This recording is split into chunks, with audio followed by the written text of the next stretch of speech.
Shalom Israel, Shalom, Shalom. Brother Naquam, watching for Israel, coming back at you with these precepts and another Monday Night Fire, giving, of course, all honor and all glory to Yahweh by Shema Mashiach Wamalak Yahushai.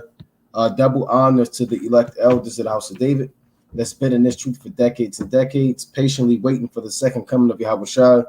A hearty shalom to you mighty men that go out there and labor and do the work of the Most High, presenting your body as a living sacrifice, and doing all things for the elect's sake, pushing this truth and magnifying the ministry. Shalom, shalom. Shalom to all of the men of the Lord that may not be out there in the highways and byways as of yet, but they're working on it. They're getting built up in the spirit. They're praying, they're fasting, they're studying, they're being diligent and abounding in the work of the Lord. Shalom, shalom. Shalom to all of the Aquath out there, the sincere sisters out there, holding it down in the households, reverencing their husbands, being submissive, being diligent, and moving in the spirit of our righteous foremothers. We back at it again, going and shalom to everybody tuning in live, right? All of the mighty Akim and Aquath on the comment board. Senior Hebrew, Barakathah Most Highest, Muck the General. We got Next Israel and everybody else tuning in, right? It's Monday Night Fire, the final week of Daniel 9 in the 70 weeks, the Abomination of Desolation and the last days. Right, and this is a continuation where we left off last Monday Night Fire, going into the 70 weeks of Daniel the 9th chapter.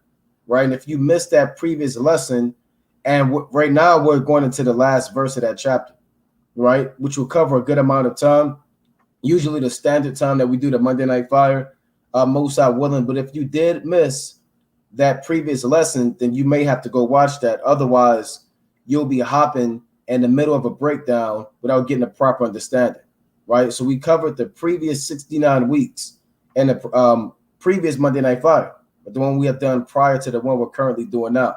And we covered the 483 years. We went into Second Ezra, the 7th chapter.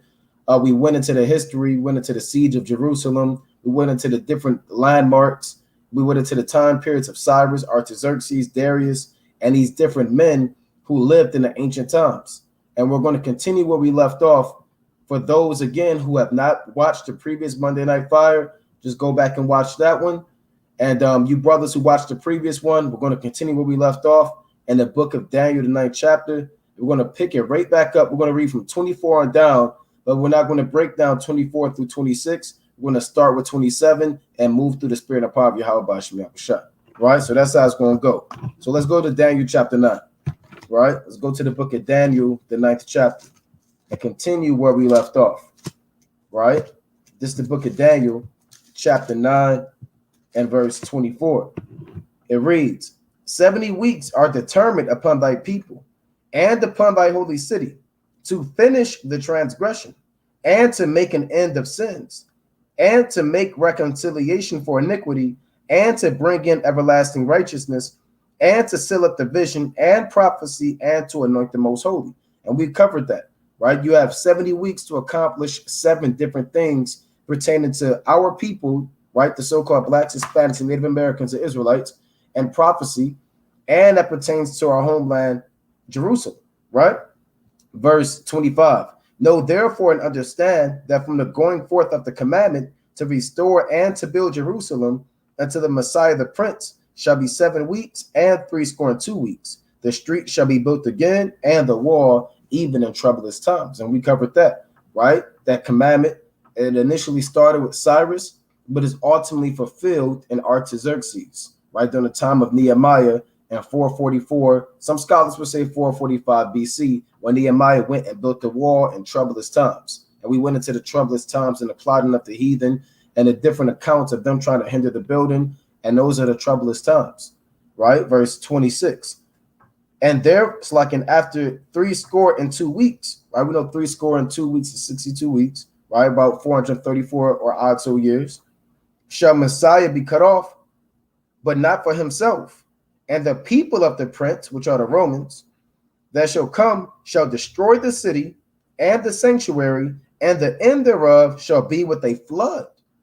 And unto the end of the war, desolations are determined. So you have this war going on called the Roman Jewish Wars. That's what the scholars call them, right? But they were really wars between the Israelites and the so-called white man and the Romans, right? And then to the end of that war, that first Roman Jewish war ended with most scholars would approximate around 73 AD, right? And to the end of that war, it was completely nothing but desolations, bloodshed, infanticide, genocide, murder, rape, robbery by the people of the prince, which the Lord calls the Romans, or the so-called white man, which they go by these different aliases. They'll go by Caucasian, and these Edomites, they'll go by different terms, right? Like any thief that rapes, robs, and murders and refuses to get caught, he'll come up with a disguise. He'll come up with an alias. He'll mask his identity just so the people do not identify who this criminal is.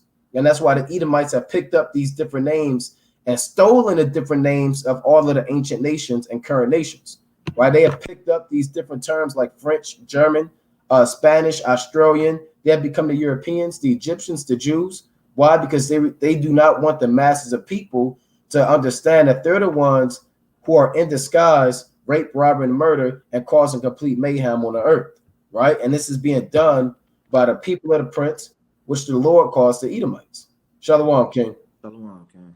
Shalom, shalom. Right? So we're going back into it so we can properly understand what happened in our time and leading up to the time we're living in now. Right? So all I did, King, we went through the quick introduction.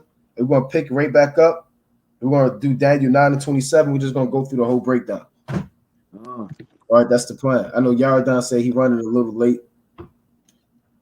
So we're going to go through it. In Daniel chapter 9, we're going to read 27. And again, so let me get the brother back there. There you go. So I can brother back there. And if you missed the previous, like I said, if you missed the previous lesson and you didn't get all of the notes and all of the dates and historical figures going from Cyrus and Darius and Artaxerxes, and we went into Zerubbabel and Joshua, then go back and watch the previous lesson. It's like watching the movie in the middle of the damn movie, man. And you're not going to get it, man. You're going to be asking, why does it talk about this? And what did this happen? And how come they're doing this? Hey, brother, rewind it and watch it from the beginning while you can. You know? You had a precept? You say you wanted to start off at Daniel 9 and 27. Come. This is the book of Daniel, chapter 9 and verse 27. And he shall confirm the covenant with many for 1 week. And in the midst of the week, he shall cause the sacrifice of the obligation to cease. And for the overspreading of abominations, he shall make it desolate, even unto the consumption, and that determined shall be poured upon the desolate. So again, this is a so-called controversial verse. Controversial verse, right? You have a lot of people who study the end times. They use this verse to say it's going to be a rapture, right? They say it's going to be a rapture, and I'm gonna actually show you what these Edomites are doing. If you go to like a Christian church and you ask a lot of these Christians how they go into this verse, it's like, can you still hear me up? Yeah, they have something called the pre-tribulation rapture, left behind, post-tribulation, and they use it by going to Daniel 9, right? They'll go to Daniel 9 chapter, 1 Thessalonians the 4th chapter about being left behind. They have all these timelines. Look at this madness. This is what the scholars, right? This is what your average scholar is going into. Right, so let's clear up the confusion. Right, that's why this book only belongs to the prophets, man. That's Amos 3 and 7. Right, it says, surely the Lord God will do nothing, but he revealeth his secrets to his servants, the prophets. Right, so now check this out. My brother should be able to see this. Bear with us. Can you see that on the screen? All right, now this is what they have going on. Timeline of the end times, right? The Pentecost, and this is madness. The church age. Where's church age in the Bible? Then you have the rapture, and then you have 3.5 years, Then you got this time period in the middle. You got 3.5 years. Then you got the second coming of Yahushua. Yeah. This is not what this is going into. Right. Right? You're not going to have a. And first of all, the word rapture is not in the Bible. And we're only going through this to break down the strongholds before we break it down the right way. You're not going to have a rapture, right? The word rapture, that's what the word rape or rapture, they all go back to a rapere, or which means to seize or to capture, right? So that's what the word rapture means, but it's not in the Bible. You can type in a concordance, you can get the Strongs, you can do whatever you want to do, but you're not going to find the word rapture in the Bible. And you're not going to have a rapture and then 3.5 years of hell breaking loose, and then 3.5 more years, man. You know, you got it, King. Salakia. I believe it was this movie. I think you just said it. Called Left Behind, man. Yeah. Right. And back years and years ago, man, when I was in Christianity, the pastor, he put the damn tape on, man. Have everybody watching it and said this was going to happen, man. Right. It's not like the brother said, man, that's not in the Bible, man. You're not about to have all hell breaking loose, right? Then get beamed up, all hell. Then you kind of stuck there. And in a movie and in their understanding, that's the tribulation period for you to get your soul right. After everybody gets beamed up, it's going to be the sinners left there with their understanding. You're going to be left there. You got to kind of cry. You got to wail. You got to repent. You got to run. You got to to and fro, seek the knowledge, right? This is their understanding. And then there are going to be some that don't even run to and fro to seek the knowledge. They're just going to be destroyed. Then the other ones, after the 3 years, are going to be beamed up. That's madness, complete madness, man. If you know prophecy, none of that will add up to anything that was going on. Let me bring out this precept. Come on. Right? Let's go to the book of Revelation. It's the book of Revelation, chapter 16 and verse number 17. And the seventh angel poured out his vial into the air, and there came a great voice out of the temple of heaven from the throne saying, "It is done." Meaning what? All of the plagues, all hell breaking loose, it's already done. The angels, they already sounded trumpets. The angels, they already poured the vials. The seals have already been sealed and opened up, and destruction is already kicking off. It's done. That don't mean you got to damn, it's done. Damn, but it's not talking about that. It got 3 more years. That's not what that's going into, man. It is done. And there was a voice and thunders and lightnings, and there was a great earthquake, such as was not since men were upon the earth, so mighty an earthquake and so great. So when all hell break loose, you understand, and the Lord comes back and seals, right? Let me get this in Revelation 7 and verse 1. And after these things, I saw 4 angels standing on the 4 corners of the earth, holding the 4 winds of the earth, that the wind should not blow upon the earth, nor on the sea, nor on any tree. And I saw another angel ascending from the east, having the seal of the living God. And he cried with a loud voice to the 4 angels, to whom it was given to hurt the earth and the sea, saying, "Hurt not the earth, neither the sea, nor the trees, till we have sealed the servants of our God in their foreheads." So he's going to hold back the destruction, right? That destruction is to take over all of the earth with all of the plagues. You're literally going to get beamed up. All hell's going to break loose. And at the end of that, what did the angel say? It is done.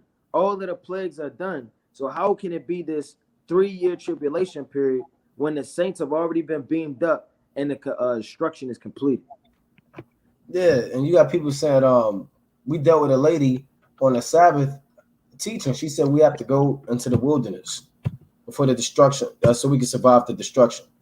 Look at all of these off wicked timelines, man. Look at this. Stop listening to guys like Alan Krushner, these Bible scholars.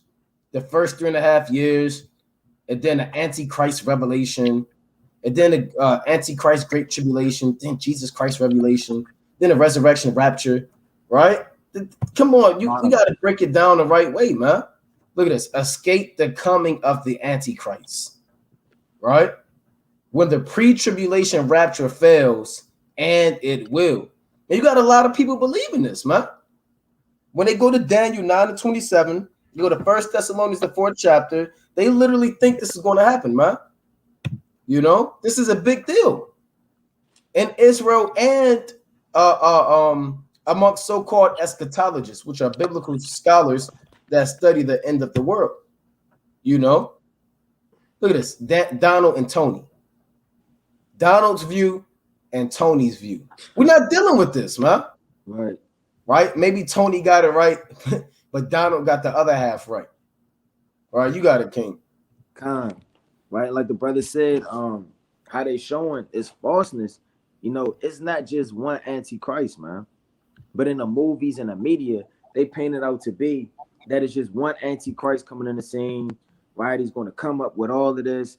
He's going to break down this. He's going to have this. Right? People following him. It's not in the Bible, man. It's the book of First John chapter 2 and verse 18. It says what? Little children, it is the last time. And as ye have heard that Antichrist shall come, even now are there many Antichrists, whereby we know that it is the last time. So anybody that's against Yahweh Yahweh Shai is an Antichrist, man. That could be an Old Testament only, right? That could be somebody that don't want to hearken to the truth, a rebellious Jake, right? And even these other nations, because all of these different nations are against the Lord. They got many antichrists. You even got antichrists of our own nation. So don't think it's one antichrist man. He's going to come on the scene like in the movies and stir up all of this conflict in the earth. So again, you got these different doctrines: post-tribulation, the pre-tribulation. You got all these people. They trying to get into the book. I quoted it, but let me go to Psalms. Let me go to Psalms 25 real quick, man. Let's go to Psalms chapter 25 and 14. Right, let me read this real quick. This is Psalms chapter 25 and verse 14. The secret of Yahweh is with them that fear him, and he will show them his covenant. So the secrets of the Bible, they're not given to everybody, man. It's not given to Auntie damn Keisha, right? And Leroy, and your nasty Edomite pastor walking around on YouTube, man. It's given to them that fear him. How do you show that you fear the Most High? By keeping the law, statutes, and commandments, man. By being obedient and upholding the covenant. That's who the secrets are given to. And the Bibles are full of secrets. And Yahweh Shai, he only gives his secrets to his friends, man.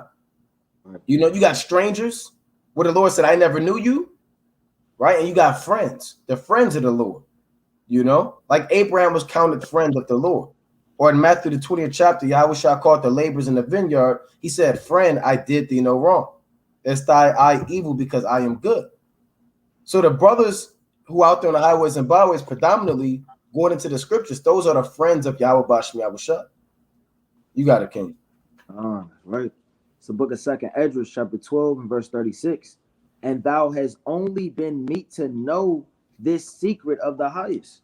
So the Lord is telling Ezra, look, you only been meet, meaning right to know the secret of the highest. Therefore, write all these things that thou hast seen in a book and hide them. That don't mean he kind of folded it up. He put this paper in the next piece of paper there. No, you got to hide these things. They're done in similitudes, riddles, allegories. You understand? He said, hide them and teach them to the wise of the people. Like the brother said, don't teach them to Leroy, Keisha, right? Elroy, all of these men, they don't deserve to know the true understanding of the Lord, man. You may feel like they do. Just because you was an Israelite on a deeper level don't mean that you deserve to know the deep, dark secrets of the Lord, man. You got a lot of pastors. You got a lot of disciples.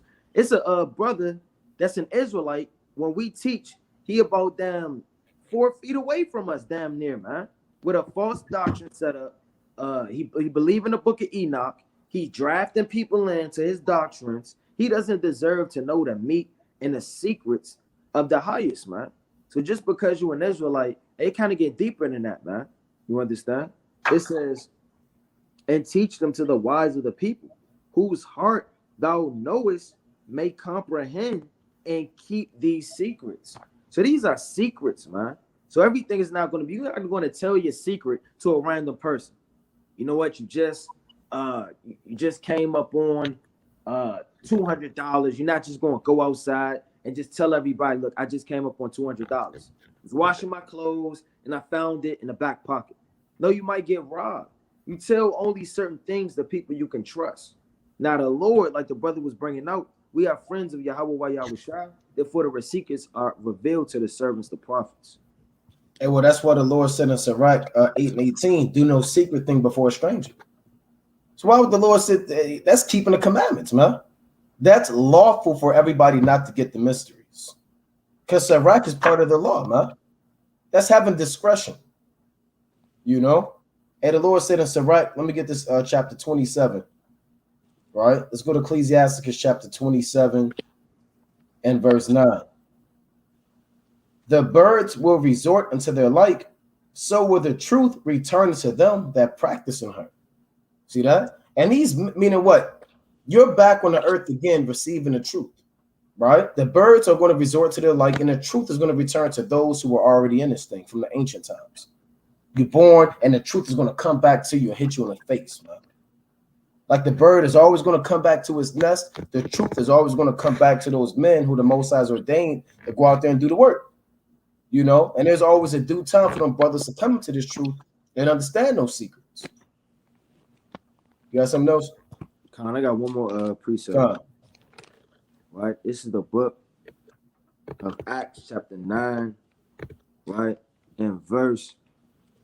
I'm gonna start at 15, 9 and 15. But the Lord said unto him, go thy way, for he is a chosen vessel unto me to bear my name before the Gentiles and kings and children of Israel. So when the Lord came to Paul, you understand, like he chose him. He was already set apart from the very beginning to know the whole breakdown, to understand about the Gentiles, the circumcision, the uncircumcision. He gave it to him and he chose him. A lot of those chief priests, elders, councilmen, right in Jerusalem, they couldn't understand that nor perceive it, even when the Lord walked the earth. How you gonna have the Lord in the flesh and you still can't receive it, man? So everybody's not giving this truth. You understand? The Lord, the prophet told Mary, he said, Yahweh shall set for the rising and falling of many in Israel. Right? So that's one of the purposes of Yahweh Shah is to get people to go against the truth. That's his sole purpose, to cause division between the Most High. And that's not just your household, right? Your mama and your auntie. That's talking about the Most High and Yahweh Shah too. The Lord divides you. That's Yahweh Shah's purpose. He said, think not that I come to send peace. I tell you neighbor, rather division. So the Lord is dividing people and put them in a respective lot simply due to his ministry. He's literally set up as a stumbling block, pursuing the 1 Peter chapter 2, because men are appointed to that. Right? Let me get that in 1 Peter chapter 2. Certain men, you know, your lot and your destruction is going to come when Yahweh Shah comes on the scene. Right? In the ancient times, or when he came on the scene. Well, let me get this real quick. This 1 Peter chapter 2 and verse 8. And a stone of stumbling and a rock of offense, even to them which stumble at the word, being disobedient, whereunto also they were appointed. So they were appointed. That's their lot. You had a date with destiny, man. You was created to hear the words of Yahweh Shah and say, nah, I don't believe that. Just to be put to death. That's how it goes. Now, let's get into it. Let's actually get into it and break it down. Right? Let's get into it and break it down. Right? Daniel, let's read it again. Baba Kashad 9 and 27. This is the book of Daniel, chapter 9 and verse 27. And he shall confirm the covenant with many for 1 week. And that's not, Salaki, that's not an actual week. We're going to break it down. It's not literally 7 days, right? You have a spiritual so-called 7 days, right? A certain dispensation of time, right? Period of time, right? But go on. And in the midst of the week. In the midst of the week, right? 3.5 days.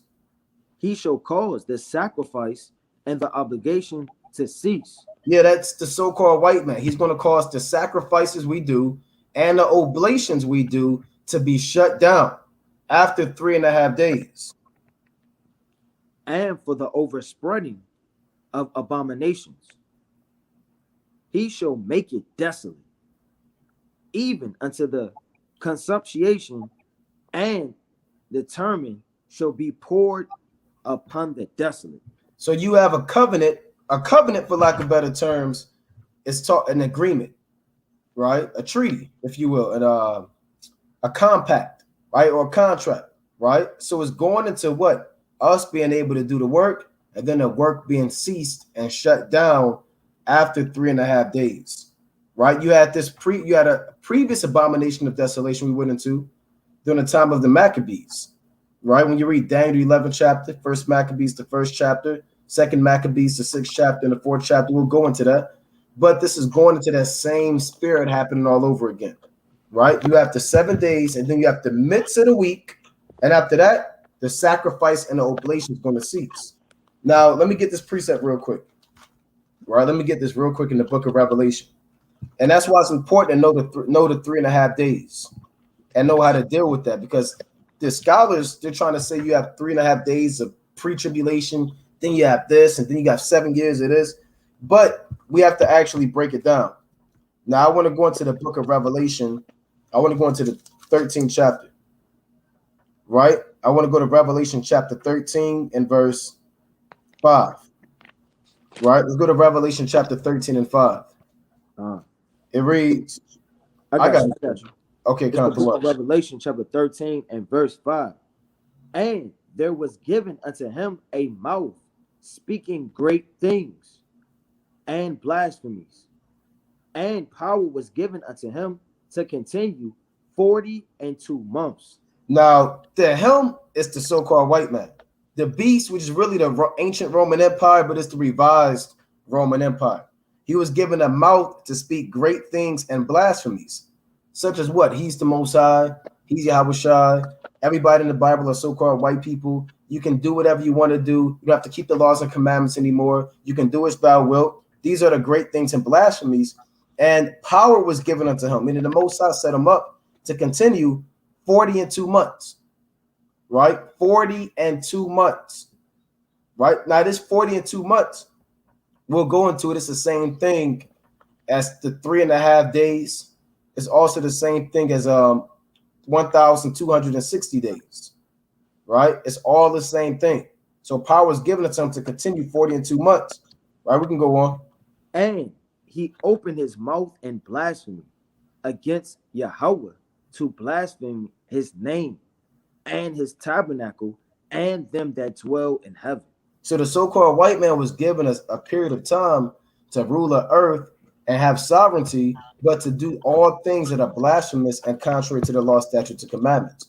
And we'll go and show you how these 3.5 days and these 42 months and the 1,203 square days are all speaking about the times of this present time, right? This current time you're living in, not the time of the ancient Roman Empire or not the time of the ancient Greeks. This is the time that you living in now, this current time, right? You got it, King. Right. And that's also when you read the book of Revelation, the 11th chapter, man. Right. So you read all about the 1,260 days all throughout the Bible, man. It's the book of Revelation, chapter 11 and verse 3. And I will give power unto my 2 witnesses, right, which is the northern kingdom and the southern kingdom on the main 4 level. And they shall prophesy 1,203 score days, clothed in sackcloth. You also read about that in Revelation, the 12th chapter, right? And verse 14. Because times and a half of times, the same thing as 1,260 days also. So you got to get the hip talk up. You don't want to just see it, okay, 42 months. 42 months, the same as times, dividing the times, like the brother said, 3.5 days, is all going into the same thing. It's the book of Revelation, chapter 12, right? And verse number 14. And to the woman were given 2 wings, right, which is Israel, of a great eagle, that she may fly into the wilderness, into her place, right? And that wilderness is Babylon, where she is nourished for a time, right? 360 days, and times will be 720, and a half of times 180. You add all of that up, that's 1,260 days. We know that a time means a year when you go literally into the word in the etymology. It lets you know that it literally spans into a year. So when you're linking up these prophecies, you got to link them up right. You understand? The Lord speaks in similitude. You may have the Israelites known as the meek, the lowly. You understand? And all of these different terms. Then you have Esau, known as the serpent, right? It's the wicked. You understand? The murderer, the thief. These is all a hip talk. So when you're going through prophecy, you have to know the hip talk in the Bible also. Kind. I want to actually go into that in the book of Daniel. Right. Let's go to Daniel chapter 12 and verse 7. Actually, Daniel chapter 12 and verse 5. It's the book of Daniel, chapter 12 and verse 5. Then I, Daniel, looked, and behold, there stood over Salakia other two, and one on this side of the bank of the river, and the other on that side of the bank of the river. Yeah, two angels, right, on either side of the river. And one said to the man clothed in linen, which was upon the waters of the river, how long shall it be to the end of these wonders? How long shall it be to the end of these wonders? Prophesied, right? When you read from Daniel chapter 12, really 11:36 through 45, Daniel chapter 12, all of that, when shall be the end of these wonders, right? Go on. And I heard the man clothed in linen, which was upon the waters of the river, when he held up his right hand and his left hand unto heaven, and swear by him that liveth forever, that it shall be for a time, times and half. And when he shall have accomplished to scatter the power of the holy people, all these things shall be finished.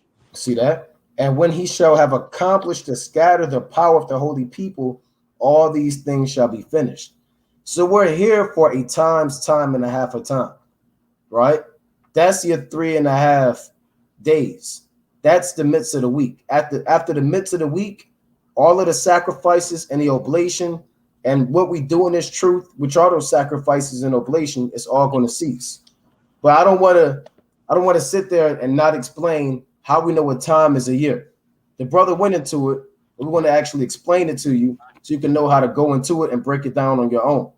Right? So we're going to go through it and show you how we know biblically that one time is, the brother said 360 days. And times is a 720 days. And a half is really 180 days. Right? And that's a certain dispensation of time, really from the time of captivity up to the time the truth is manifest, even to the time we live in it now.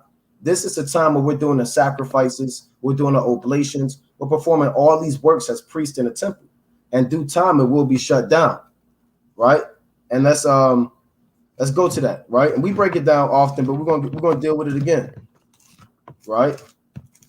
Genesis, the 7th chapter, and the brothers, they kind of putting the mathematics on it, right? The 360, the 720, and the 180. Right? Let's go to Genesis, the 7th chapter. So the Bible explains everything, man. And we're going to actually show you and break it down so you can know how we know how long 1,203 square days is, how long we know 42 months are, and how long we know 3.5 years are 42 months. So let's break it down. Let's go to Genesis 7 and 11. It's the book of Genesis, chapter. And Salaki, real quick, King Salaki. This is not something you can just watch. Right. You got to take notes, right? You got to take notes. You got to write the precept down. You have to write the text out. You got to kind of write it down so you know how to break it down, right? There's no Edomite on this video that's going to bow down, right? There's no so-called black woman that's going to pop up behind me and I'm going to have to cuss her out, right? This is straight edification, and we're going through the scriptural understanding. That's our job, to teach the scripture and break the word down. Right, so let's go into it, because Jake, you only like Esau bowing down, you know, and a nasty white woman, man. We're not dealing with that tonight. Right, that's all Jake want to see, man. Is damn Esau bowing down. A fight broke out. You know, nasty Eve shows her ass to the servants of the Lord. They get 1,000 damn views, man. Right. So we gotta be really in prophecy in these last days, man. God. It's the book of Genesis, chapter 7 and verse 11. In the 600th year of Noah's life, and the 2nd month of the 17th day of the month, the same day were all the fountains of the great deep broken up, and the windows of heaven were open. So the flood started on the 17th day of the 2nd month, right? You got to keep that in mind. Everything matters in the scriptures. You got brothers reading that, but why does it matter? Why do I need to know? Right? I just know people died. No, it has to matter, man. Everything that's written matters. So the flood started on the 17th day of the second month. Right? The 17th day of the second month. Now, let's jump up to verse 24. Verse 24. And the waters prevailed upon the earth 150 days. So you had the waters on the earth for 150 days. Remember, the flood started when? On the 17th day of the second month. On the 17th day of the second month, and it rained, and it rained, and it rained, and the waters were on the earth for 150 days. Now, let's go to Genesis 8 and 3. It's the book of Genesis, chapter 8 and verse 3. And the waters returned from off the earth continually. And after the end of the 150 days, the waters were abated. Water started to abate, meaning go down after 150 days. Right? Let's go on. And the ark rested in the 7th month, on the 17th day of the month, upon the mountains of Iraq. Read that again, verse 4. And the ark rested in the 7th month, on the 17th day of the month, upon the mountains of Iraq. See that? So the flood ceased when? On the 17th day of the 7th month. It started on the 17th day of the second month, and it ceased on the 17th day of the 7th month. Right? Which is a difference of 5 months. Right, brother, put it on there. He said it rained for 5 months. Right now, 5 months is 150 days. It just says that the waters were on the earth for 150 days. Right, Salaki, it says the waters were on the earth for 150 days. I'm explaining it again. The flood started on the 17th day of the second month. 150 days later, it was the 17th day of the 7th month, which means it was 5 month difference, which is a time span of 150 days, which would make each month 30 days. Right? So each month is going to be 30 days. Right? See, the brothers helping out, putting the math. 5 months, and there's 150 days. So now you have 30 days in a month. Right? So you get the calendar to how to break it down in the Bible. Now, let's go to the book of Esther. Right? So there's 30 days in a month. How many months in a year? Let's go to Esther. Everything matters in this thing. Because you have many ancient civilizations who have different types of calendars. A 40-month calendar. I believe the Egyptians had a 10 days out the week calendar. Madness, man. So we have to go and break it down how Yahweh Bashim Yahushua said it. This is the book of Esther, chapter 2 and verse 12. Now, when every maid's turn was to come to go into the king Artaxerxes, after that she had been 12 months, according to the manner of the woman. For so were the days of her purification accomplished, to wit 6 months with oil of myrrh, and 6 months with sweet odors, and with other things that were the purifying of the woman. See that? 6 months, half a year, right, with a certain purification process, and 6 months with other things, which makes it what? 12 months in a year. 12 months in a year. In the Bible, 30 days in a month. You got a precept? It's the book of 1 Kings, chapter 4, right, and verse number 7. And Solomon had 12 officers over all Israel. So he had 12 men that was over all of Israel. You understand? Which provided victuals for the king and his household, each man his month, in a year made provisions. So out of those 12 officers, each man was over a month, and there are 12 months. You understand? And that's 30 days. So you get how many months is in the scriptures, and you get how many days, and you have to do mathematics in this thing, man. That's right. And then, well, how do you know how many days are in the year? You just multiply your 12 months times your 30 days, right? We'll do it. We'll do it, right? We know our people, right? We'll do 12 months. We read that in 1 Kings and Esther, and we went through the math and found out it was 30 days in each month. So you just multiply by 30, and now you know it's 360 days in a year, right? Really, in a biblical year and a prophetic year, you deal with your years and time span of 360 days. You can't really break these prophecies down if you're dealing with a year that's not according to the Most High. If you're dealing with really like a 365 day calendar and a 300 or a 354 day calendar. Now, let's get another precept. Let's go to Genesis 1 and 14. Uh, Well, let's get that. This is 1 and 14. It's the book of Genesis, chapter 1 and verse 14. And Yahweh said, let there be lights in the firmament of the heaven to divide the day from the night, and let them be for signs and for seasons and for days and years. And days and years.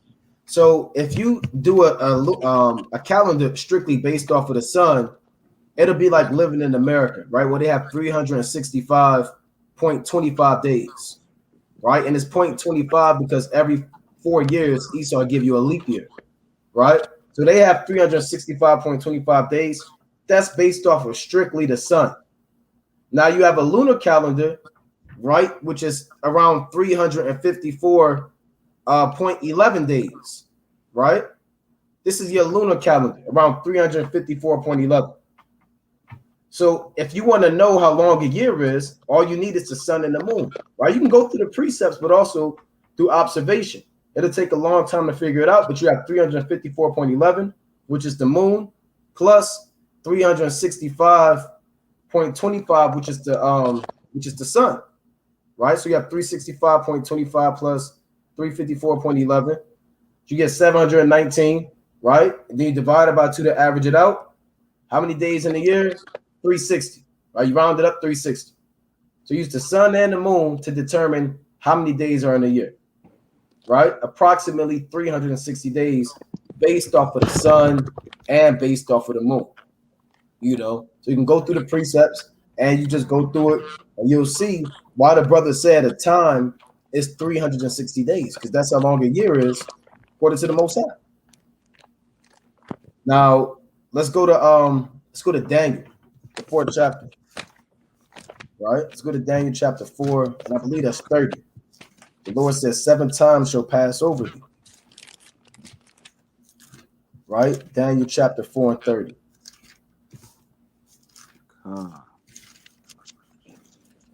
And let me say this: you're probably, it's like King, you're probably not going to really truly understand if you're still eating pork, if you're still eating shrimp, right? If you're still in a strip club. A lot of the parables and the dark secrets that brothers are going into, you're probably not going to get it. I don't get it. What the hell? What the fuck? You get mad because you just ate some pork, brother. You're not going to get it if you're transgressing the laws. It's going to be hard as hell to understand, brother. You're sitting there smoking the blunt. I don't get it. He's like stripping, right? That's off, And a lot of Jake, they be not in the truth, but they know about it, man. You got a lot of wise people. They come up, they know a lot of things. They don't keep the commandments, man. We see them all the time. They walk by and they say, yeah, I'm an Israelite. Then they keep moving. Yeah, I'm from the tribe of Judah. Throw their fist up. They don't know what's going on, man. Got a lot of bug outs, weirdos. Got a lot of people that still smoke weed and they think that they in the truth. So these are the things, man. We gotta fully wash out that old man so we can understand. You understand? The Lord's not going to give you. Let me get this in Ephesians real fast. The Lord not about to give you the understanding if you still that old man. It's the book of Ephesians chapter 5 and verse 11. And have no fellowship with the unfruitful works of darkness, but rather reprove them.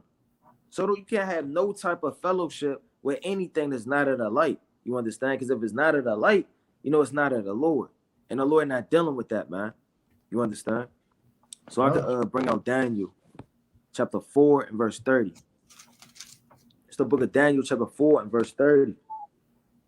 The king spake and said, is not this great Babylon that I have built for my house, for the house of the kingdom, by the might of my power and for the honor of my majesty? Right. So Well, this Slocky King, this Nebuchadnezzar being proud. I did this, I did that. Right after Daniel broke the vision down to him and said, "Hey, the Lord set you up." So 1 year later, he walk in and say, "Hey, look, I did it." Right? He exalted himself. So let's see what happened. while the word was in the king's mouth, there fell a voice from heaven saying, O King Nebuchadnezzar, to thee it is spoken. The kingdom is departed from thee. Hey, you could be in the middle of a breakdown and get proud, and then the damn spirit, while the word is in your mouth, while you go into it, boom, you turn to a beast, man. You start breaking it down wrong. You start doing this, you turn into a damn fool. While the word is yet in your mouth, man. The Lord can rent the kingdom. Hey, this apply to Jake too, man. While you damn talking, the Lord rent the kingdom from him, right? But this is Nebuchadnezzar, right? He was talking, the Lord stripped it from him while he was talking. And there shall drive thee from men, and thy dwelling shall be with the beasts of the field. They shall make thee to eat grass and oxen, and 7 times shall pass over thee until thou know that the Most High ruleth in the kingdom. See that? So it says 7 times shall pass over thee. So he was called a king by the Most High, but then due to pride and arrogance and a haughty spirit, the Lord drove him to dwell with the beasts of the field till 7 times passed over him. What are 7 times? 7 years. He was out there for 7 whole years. That's a long time, man. And the Lord can turn you to a beast in this thing for 7 years. And the Lord don't have to bring you back into this thing. Right? So he was out there for 2,520 days. You got it, King. You got something? No, I was about to add into that. Shalom, y'all done. About to add into that how the Lord could bug you out, man. This isn't a game. You understand? Like the brother said, as soon as you start acting proud, as soon as you get high and mighty of yourself, or you think anything of yourself, the Lord can humble you, man. You see it all throughout the scriptures, the Lord humbling men that are proud, man. You feel like you something, and then the Lord has to show you, hey, look, you're nothing. That's why proud. Let me get the classic, man. Right? Let me get the classic. Bring this up. This is the book of 1 Corinthians chapter 8 and verse 1. Now, as touching things offered unto idols, we know that we all have knowledge. Knowledge puffeth up, but charity edifies. Right? So it'll puff you up, man. Make you think you're the elect. Right? Somebody may tell you, hey, man, you brought it out. Right? Oh, man. And I go to your head, man. So like, yeah, I did bring it out. Yeah, that was me. All along, I was studying actually paid off. No, brother, it's the Lord's mercy. And I'm using you as a filthy vessel because none of us deserve to know what we know or to be able to remember or teach or edify. You understand? That's right, man. Right? And the Lord did that, man. Whether you're a king or whether you're a servant. The Lord don't matter. The Lord is no respect to person, man. You know? So we went and showed you how long days are. I mean, how long a month is. We don't really have to go into how long the days are. That's in John, I believe John the 12th chapter. Yahweh said not 12 hours in a day. Right? But again, you have 30 days in a month. Right? You have 12 months in a year, and you have 360 days in a year. So that's how long a time is. A time is 360 days. You read Revelation the 12th chapter, right? Come. Let's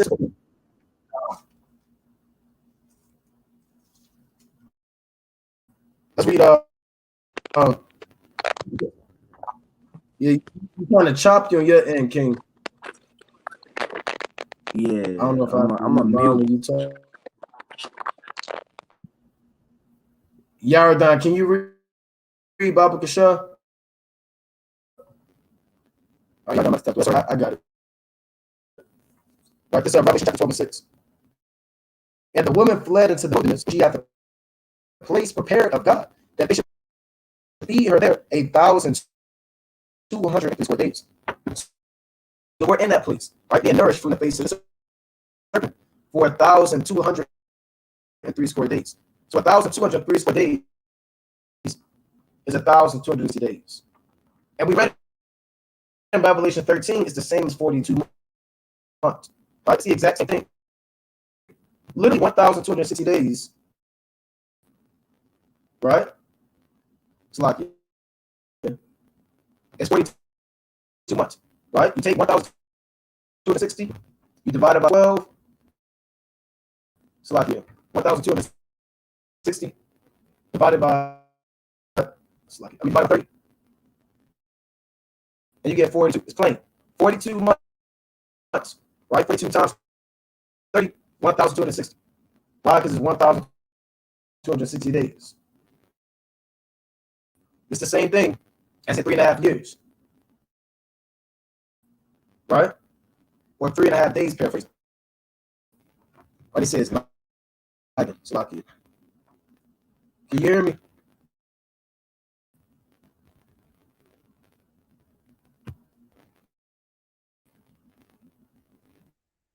It's like it.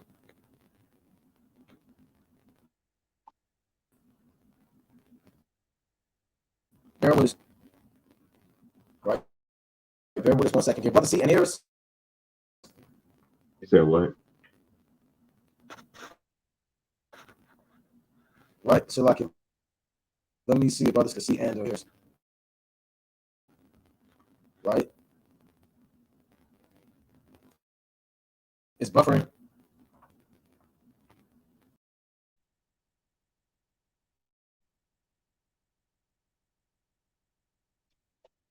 Pull up a precept.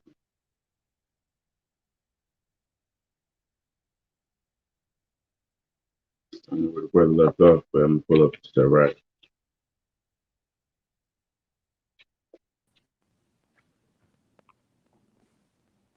Can you hear me?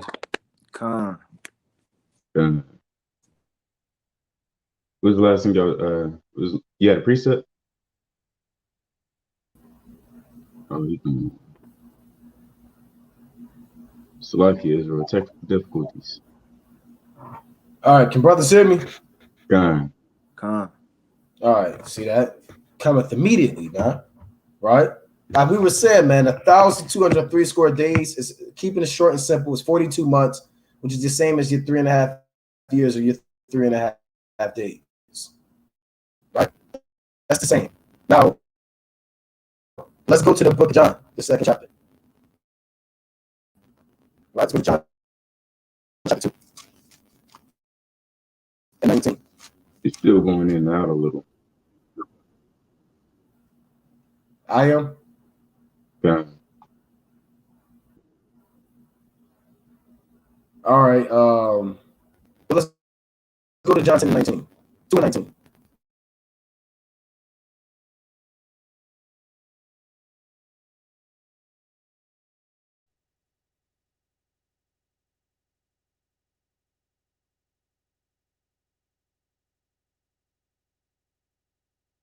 Salakia, can you hear me? Yeah. It still sounds choppy. On my end? Yeah, a little bit. No, that's Satan. Yeah. I'm not sure what's going on.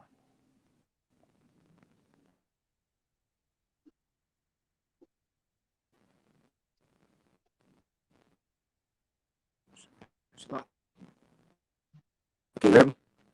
A little. Yours going in. I can hear you, it just breaks up. That's Satan.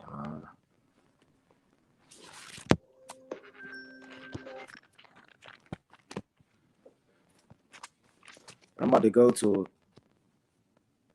Right, Lord willing, brothers and sisters. All right, Salaki. All right, does it sound? It still sound the same?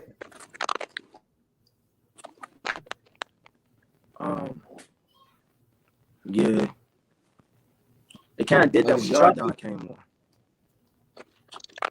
Yeah, it's still choppy. All right, hold on. Let me see something real quick. Bear with me. Right, Salakia Israel. Right, the sower soweth the word, and these are they by the wayside where the word is sown.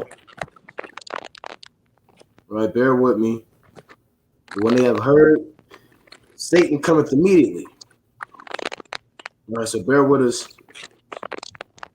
and get. I'm gonna just have to log in another way.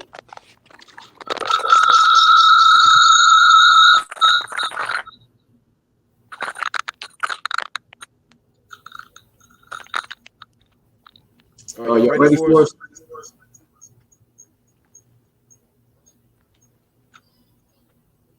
Can you hear us?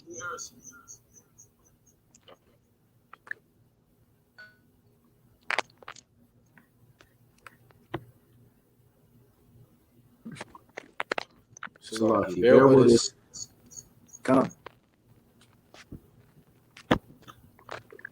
Right, bear with us 1 second.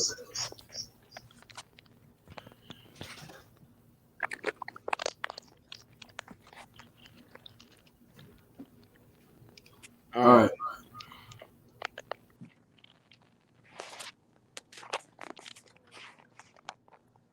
All right, how's it sound? It sounds great. It's better? Come. All right. Let's lock it.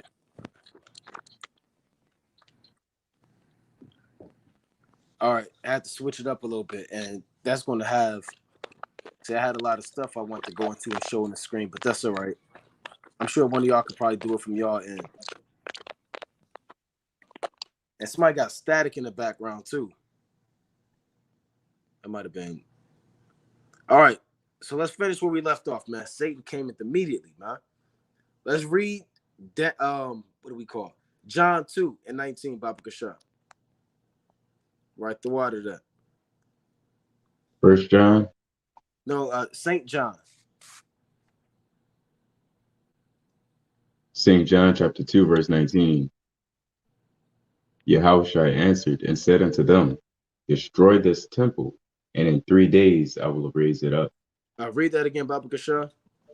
Yahushua answered and said unto them, destroy this temple, and in 3 days I will raise it up. Destroy this temple, and in 3 days I will raise it up. Right? 3 days I will raise it up. Let's go on. Verse 20. Then said the Jews, 46 years was this temple in building, and wilt thou rear it up in 3 days? It said it took 46 years. Herod started doing the work. They're still going on it. How are you going to build up something that took 46 years to do? Right? Go on. Verse 21. But he spake of the temple of his body. He spake of the temple of his body. So Yahushua said what? Destroy this temple, and in 3 days I will raise it up. Not only is that talking about Yahushua's body as he walked the earth, but it's also talking about us. Right? We're the body of the Lord. We were destroyed and we're being raised up. Let's get that in Hosea chapter 6:1. We're being raised up. That's why I said in the midst of the week, he shall cause the sacrifice and oblation to cease. Right? Because we're approaching the midst of the week. Right? Let's get that in Hosea chapter 6:1. The book of Hosea chapter 6, verse 1. Come and let us return unto the Lord, for he hath torn and he will heal us. He hath smitten and will bind us up. After 2 days will he revive us. After 2 days, he's going to revive us. In the 3rd day, he will raise us up, and we shall live in his sight. What's going to happen the 3rd day? And we shall live in his sight. He's going to raise us up, and we shall live in his sight. And that's the days you're living in now, man. Right? We're living right now, man. We're being awaked back to the knowledge of Yahushua. So if you looked at a week, right? If you put up a calendar or whatever the case may be, you have 7 days. The Lord said in the 3rd day, read that again. Read Hosea 6:1 from the top again. See, I'm kind of mad I can't show my screen because I had this stuff I want to show, but that's all right. The book of Hosea chapter 6, verse 1. Come and let us return unto the Lord, for he hath torn and he will heal us. He hath smitten and he will bind us up. Right? After 2 days will he revive us. And the third day he will raise us up, and we shall live in his sight. See that? And we're living in the sight of the Lord right now, right? In the eyes of the angels, in the eyes of Michael the Archangel, right? In the eyes of the little ones. Guess what? We're living in the sight of the Most High, man. Let's get that in John 11:25. And what day are we living? The third day. You're literally alive in the third day. Right? So you have the first day of the week, the second day of the week. Now you're in the third day right now. Right? So let's get that in what did I call? John 11:25. Yeah, 11:25 about us living in the Lord's sight. This is the book of John, chapter 11, verse 25.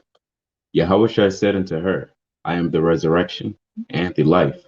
He that believeth in me, though he were dead, yet shall he live.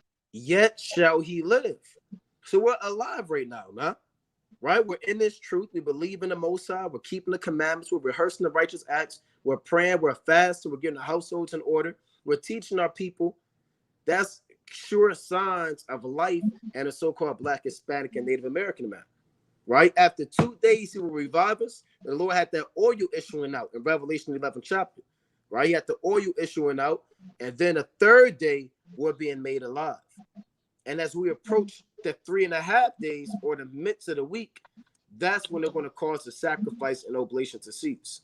You got it, King. You got this one. You already pulled Revelation 11:11. No, you can get that. You can start at 8. God, that's what. Yeah. Revelation chapter 11, verse 8. And their dead bodies shall lie in the street of the great city, which spiritually is called Sodom and Egypt, where also our Lord was crucified. All right.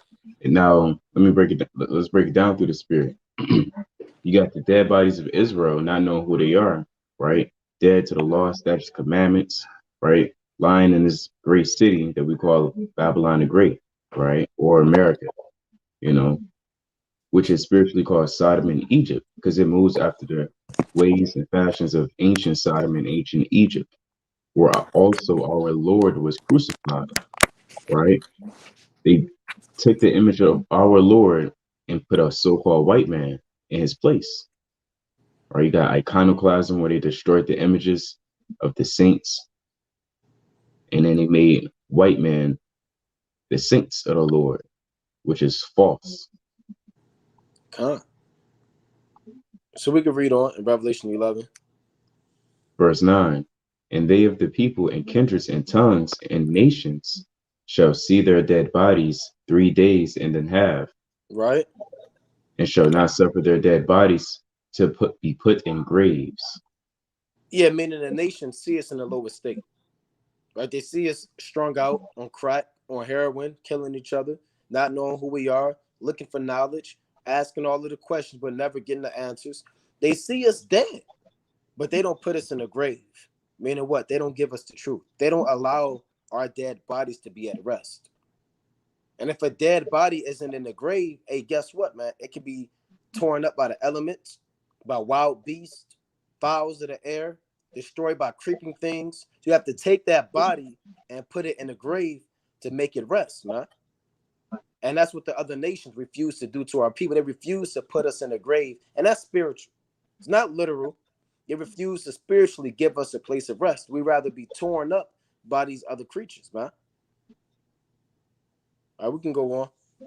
Verse 10, and they that dwell upon the earth shall rejoice over them, and make merry, and shall send gifts one to another, because these two prophets tormented them that dwelt on the earth. Yeah, the two prophets on a surface level is Judah and Israel, right? But it also goes into Elijah and Moses, but also into Zerubbabel and Joshua, right? Or the spirit of Yahushua being a king and the spirit of him being a priest, right? We can go on. Verse 11, and after 3 days and a half, the spirit of life from God entered into them, and they stood up upon their feet, and great fear fell upon them which saw them. See that we read that in the book of Hosea. After 3 days, we'll live again. Then you have us. All of our people are going to wake up by the time that 3.5 days come, man. Right? By the time the 3.5 days are finally sealed, the 144,000 are going to be sealed. And that's when the destruction is going to come. Right? Go to Matthew 24:14. That's why Yahushua said, this gospel shall be preached for a witness unto all nations. Then the end shall come. So the end is going to come after the 144,000 are sealed. Right now, we're waking up in that third day. Right? Let's get that Matthew 24:14. Book of Matthew, chapter 24, verse 14. And the gospel of the kingdom shall be preached in all the world for a witness unto all nations, and then shall the end come. And then shall the end come. So the end is only going to come once the gospel is preached for a witness unto all nations. Because you have Israelites scattered in every nation. All of that is happening now in the third day. And we're all waking up. We're all coming out that dead estate. We're all coming out from being in the hood and being nigger men and nigger women. And we're being resurrected. And we're living in the sight of Yahushua. Now, go back and read that again, Baba Kashab, in Revelation 11:11 one more time. Book of Revelation, chapter 11, verse 11. And it reads, And after 3 days and a half, the spirit of life from God entered into them, and they stood upon their feet, and great fear fell upon them which saw them. Great fear fell upon them which saw them. Right? Meaning the other nations are astonished and amazed at us waking up and coming back to the Most High. Now, after these 3.5 days, what did the Lord say is going to happen? Let's read on in Revelation 11. Revelation chapter 11, verse 12. And they heard a great voice from heaven saying unto them, Come up hither. And they ascended up to heaven in a cloud. Now, and their enemies, Slaki, go on. And their enemies beheld them. Now, we have to break it down. Read that again. And they heard a great voice from heaven saying unto them, Come up hither. Come up hither. Now, is that how it's really going to work? All the Israelites just wake up, then you just get beamed up. Is that how it's going to go? Right? The last man gets sealed. Then as soon as he wake up and say, I'm an Israelite, the chariot beam him up. No, it don't work like that, man. Revelation 11 is skipping a major prophecy, which Daniel 9:27 is giving you an account of. That's what we have to read precept upon precept. Because after the 3.5 days, you're going to have Jacob's trouble, martial law, all hell breaking loose. That's going to happen after the 3.5 days. But John didn't put that in Revelation 11.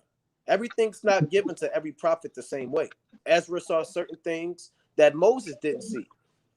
David saw certain things. Hey, David saw the Edomites' heads get dashed into the stones, man. Our fathers saw different things according to their lot. Right? So that's why John is not describing what's happening after the 3.5 days or after the midst of the week. Right? The midst of a week is 3.5 days. A week is 7 days. The middle of it is 3.5 days. And what's going to happen after the 3.5 days before we get beamed up? The sacrifice and the oblation is going to cease, meaning us being able to do the work, teach, go on the highways and byways, present our bodies in living sacrifice. All the work we do in this temple is going to be shut down by the so-called white man. Now, you had a precept, Ryan? I got one. Right? So like the brother going into, right, all that's going to get shut down. All hell going to break loose. Right? The so-called white man, he going to be let loose, man. It's the book of 2nd Ezra, chapter 16, right? And I'm going to start at... It's like I know you want to get that, but I want to go back to 9:27 first, just to show before that happened, what sacrifices we doing. So Jake don't get lost. I got a precept after you on the sacrifices. You can bring yours out. I just want to show the sacrifices we doing, because Jake might say, well, that was during the time of the Greeks and during the time of the Romans. We're still doing the same sacrifices and the same offerings and the same oblations. The so-called white man is allowing us to do that, right? He got his covenant. He got the freedom of speech. He got his internet policies. He has the damn all these different legislations and all these different laws that allows us to do these sacrifices and these oblations, just like during the time of the ancient Roman Empire. All these documents, all these amendments that allows us to be able to do the work like we're doing now, Right now we're doing the work, right? Part of this covenant, but guess what? That's going to be shut down. Huh. So like the brother was saying, man, you got a physical temple, then you got a spiritual temple. You understand? You got physical sacrifices, then you got spiritual sacrifices, right? Now, Yahweh's blood being upon us, let me get 2 Corinthians, right? His blood being upon us, he received this as a sacrifice. Let me bring that up. It's the book in 2 Corinthians, right, chapter 2 and verse 15. For we are unto God a sweet savior. A savior is a smell. You understand? Why do we smell? Because the blood of Yahweh is upon us. You understand? And our works are being received up as a sacrifice. That's why the elect have to be tried through the fire. That's not the Lord just doing a bunch of hip talk. No, we literally need to be purged from all our sin, our iniquity, right? We literally have to push off all of the elements and things of this world so we can be purified. It's so like deep for real. You understand? You got the elect, they got to be tried through the fire. Us having the blood on blood of Yahweh on us, the Lord receives us as a burnt offering, right? That's 2 Corinthians 2 and 15. For we are unto God a sweet savior of Yahweh in them that are saved and in them that perish. So the Lord died for the whole nation of Israel. You understand? 2/3 and the elect. But on one hand, you got the Lord that died for the elect. He's receiving it. But the 2/3, he's not receiving that as a sacrifice. To the one, we are the savior of death unto death. That's the 2/3. Because the Lord's not receiving that as a good smelling sweet savior. And to the other, the savior of life unto life. That's the 1/3, right? The 144,000. And who is sufficient for these things? You understand? Because everybody, when you're doing the work of the Lord is receiving you and smelling you every day.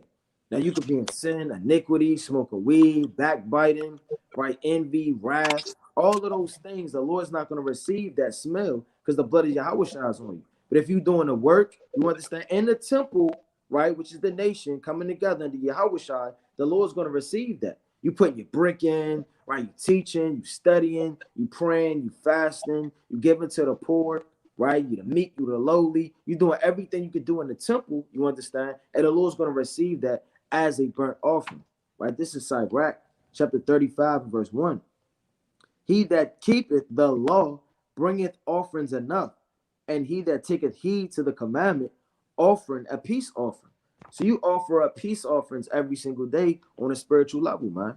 Right? You looking after the homeless. You understand? You doing charity, whether that's teaching or on a physical level, giving food. You understand? Whatever you doing, you offering a peace offering by keeping the commandments by the blood of Yahweh. You on mute. All right, well, let's go to Hosea chapter 14 and 1.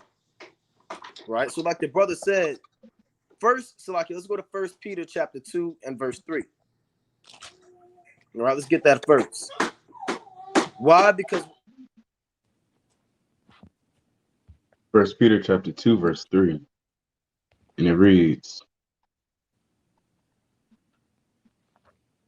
if so be ye have tasted that the Lord is gracious, to whom coming as unto a living stone, disallowed indeed of men, but choosing of God and precious, yea, also as lively stones.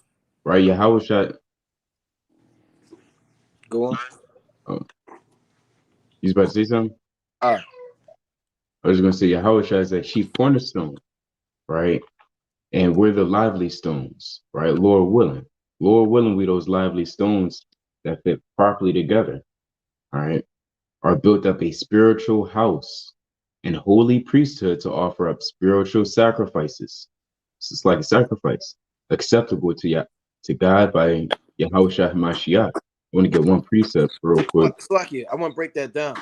It Okay. says we're a priesthood to offer up spiritual sacrifices. Nobody's walking around with oxen and bullocks and physical lambs and fine flour and first fruits. And if you're in the projects, how you gonna grow? How you gonna get the first fruits? You in the damn concrete jungle, piss all in the elevator, right? Where the first fruits coming from? What about your oxen without spot or without blemish? Jake, you got a pit bull. You might have a pit bull chained in the backyard. You don't have any oxen anymore, right? But guess what? We're spiritual priests after the order of Melchizedek. Yahushua is the top priest, and we're lesser priests under that same order. And these offerings that we're doing is what? Teaching the people, like the brother went into, man. Keeping the law. The brother went into the precept, he that keepeth the law bringeth offerings enough. These are all of the sacrifices and the oblations that we're performing in the last days in the spiritual temple, man. But we're allowed to do it freely, but the days are coming where we're not going to be allowed to do all of these offerings, to be able to keep the law, to be able to teach the people, to be able to give our people alms, to offer up these spiritual sacrifices. Just like they shut it down in 70 AD and they shut it down during the time of Maccabees, they're going to shut it down again. They're going to cause the sacrifice and oblation to cease after these 3.5 days. After the gospel is preached for a witness unto all nations, then that end is going to come. You got a yard there. It's Ecclesiastes chapter 3, verse 3. And it reads, a time to kill and a time to heal, a time to break down and a time to build up. We're literally in a time where the Lord is building us up. That's all I was going to mention. Right now is not the time where we got to pluck each other down. That's not the time. The time we end is building each other up through the spirit and power of Yahweh Shemel Rashad. That's right. That's right. I got a precept. It's the book of Isaiah chapter 5 and verse 1. It says, now will I sing to my well-beloved a song, my beloved as touching his vineyard. My well-beloved has a vineyard in a very fruitful hill, and he fenced it and gathered out of the stones thereof, and planted it with a choice vine, and built a tower in the midst of it, and also made a winepress therein, and he looked that it should bring forth grapes, and it brought forth wild grapes, right? So we literally the Lord's vineyard, right? We literally the Lord's fruit. And when you bring forth fruit, right, like the brother was going into earlier, you can't keep that, man. The feast of first fruits, Right. You got to literally be bringing forth what? Righteous actions, praying, reading, fasting. You're literally a tree.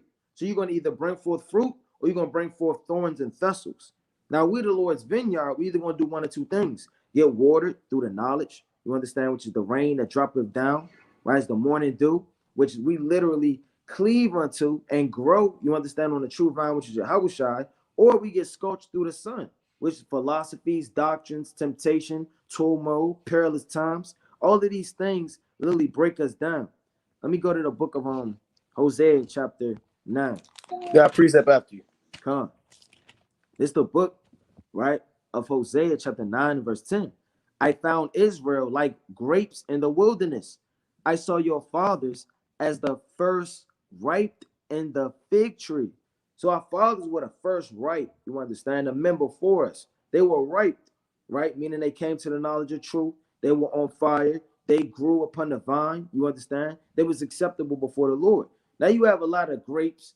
They stink, they rotten, right? They barely on a tree, right? They not even at it falling off. Then the damn foxes, the owls, the desert, the snakes in the wilderness, they come and they eating them up, man. Those are the different nations, the ideologies and the doctrines, right? And the false prophets. They feed, you understand? You read about that in Song of Solomon, the 2nd chapter. The foxes, they're going to come in the garden and snatch everything off of it. Right? It says, my vine has tender grapes. Jake is easily offended or sifted out or shaken like a tree in the wind. So you have to understand that spiritual sacrifices and spiritual fruit. Con, I got a quick precept dealing with these spiritual sacrifices that we're doing as a people. Let's go to Psalms chapter 141 and verse 1.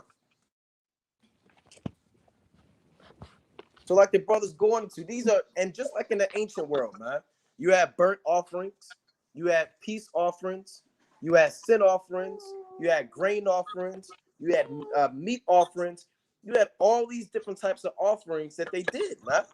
Now, when the Romans came and shut Jerusalem down and besieged it, they caused all of that sacrifices to cease. And that's happening, and it's going to happen all over again. So let's read one of the top sacrifices. Let's read that. So can you repeat it? Psalm chapter 141. and The book, 1.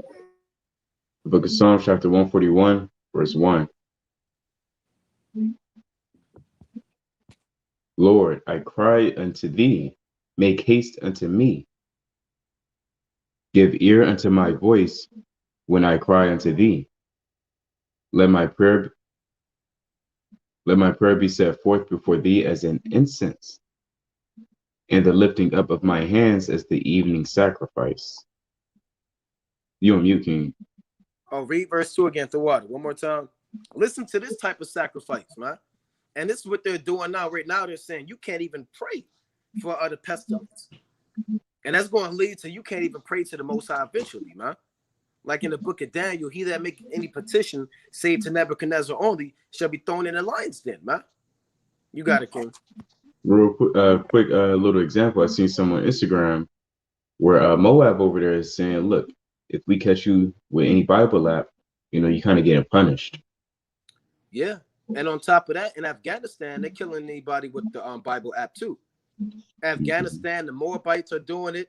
So right now, you're able to light these spiritual incense, which are your prayers. A lot of you brothers, you pray at 3 p.m. And you can do it freely, and nobody's stopping you. You don't have to sign in and check in. But the days are coming where you're not even going to be allowed to pray. You're going to be a pilgrim on the earth. You're going to be persecuted. The brother's going to go to 2nd Ezra 16. It's going to be massive death. Right? So let's read Psalms 141 and 2 again. The book of Psalms, chapter 1. Oh, it's like this is the other thing. God.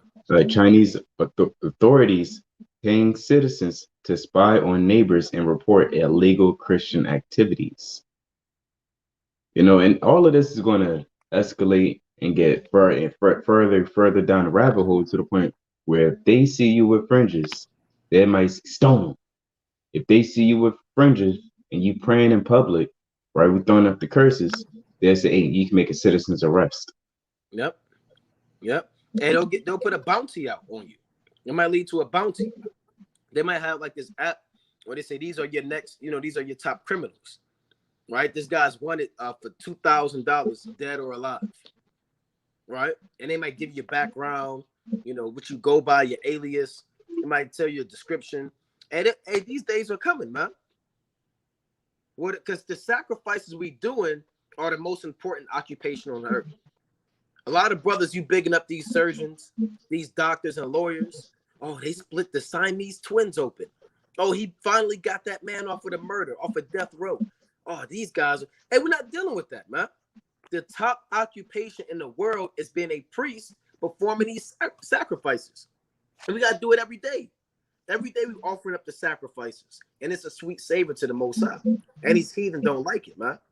Because that smell is waking up the Israelites. It's like an aroma. And they smell it. What's that? And they come. And then they become an offering too. You had a point, Yardan? One quick point. Hey, Jake don't like that either. Because when you read in Jeremiah, he got tossed into jail. Right? What happened with Amos in Amos 7 and 11? He said, go to the next town. Right? So when Esau pushed that button, for lack of better words, that's when all hell can break loose. And Jake, you gotta really understand that, because this truth isn't just, you get to watch Israel get on the heathens and feast days. That's not what the whole truth is. Getting on heathen and the feast days. It's a lot more on your plate than that. Right. Jake touching the sweet potatoes, but not the greens. Hey, Jake kind of throw away the greens when you're not looking, man. But can we read that again, Baba Kashar, verse 2? Verse 2. Let my prayer be set forth before thee as incense. Yeah, let my prayer be set before thee as incense. So your prayers are your ancient incense. Back in the ancient times, like John the Baptist's father, Zacharias, and these men, they would light the incense around 3 p.m. They would literally do that as a sacrifice. Now your prayers are the new incense, the new sacrifice. Let my prayers be set before thee as incense. Go on. And the lifting up of my hands as the evening sacrifice. Hey, the so-called white man, he's going to shut that down. He's going to shut down the evening sacrifice. He's going to shut down you keeping the law. He's going to shut down you praying. All of these are the different, like I said, they're even saying now you can't pray. Especially if you use the word, the pestilence word. If you throw that word in there, they bringing a hammer down. Like the brother said in China, they're telling their citizens, snitch on anybody that has Christian viewpoints so we can lock them up. In Afghanistan, they killing people with Bible apps and Bibles. Mm-hmm. And these days are coming to America, man, because remember, us doing these sacrifices is contrary to the New World Order. We went into that a few weeks ago, man. Let me get another precept on the sacrifices real quick. Let's go to Romans chapter 15 and 16. Right? Romans chapter, that's why Daniel 9 says he should make a covenant with many for 1 week. Right? You're in the third day, after the 3.5 days, before you get beamed up, that double, he's going to make war and cause all of these sacrifices and all these oblations we do to cease. You got it, King. The book of Romans, chapter 15, verse 16. That I should be the minister of Yahushua HaMashiach to the Gentiles, ministering the gospel of God, that the offering up of the Gentiles might be acceptable, being sanctified by the Holy Ghost. See that? So that's one of the top offerings. We offer up the Gentiles. That's one of our sacrifices. Every time you teach a brother who's in the world and they come into the truth, that's a burnt offering.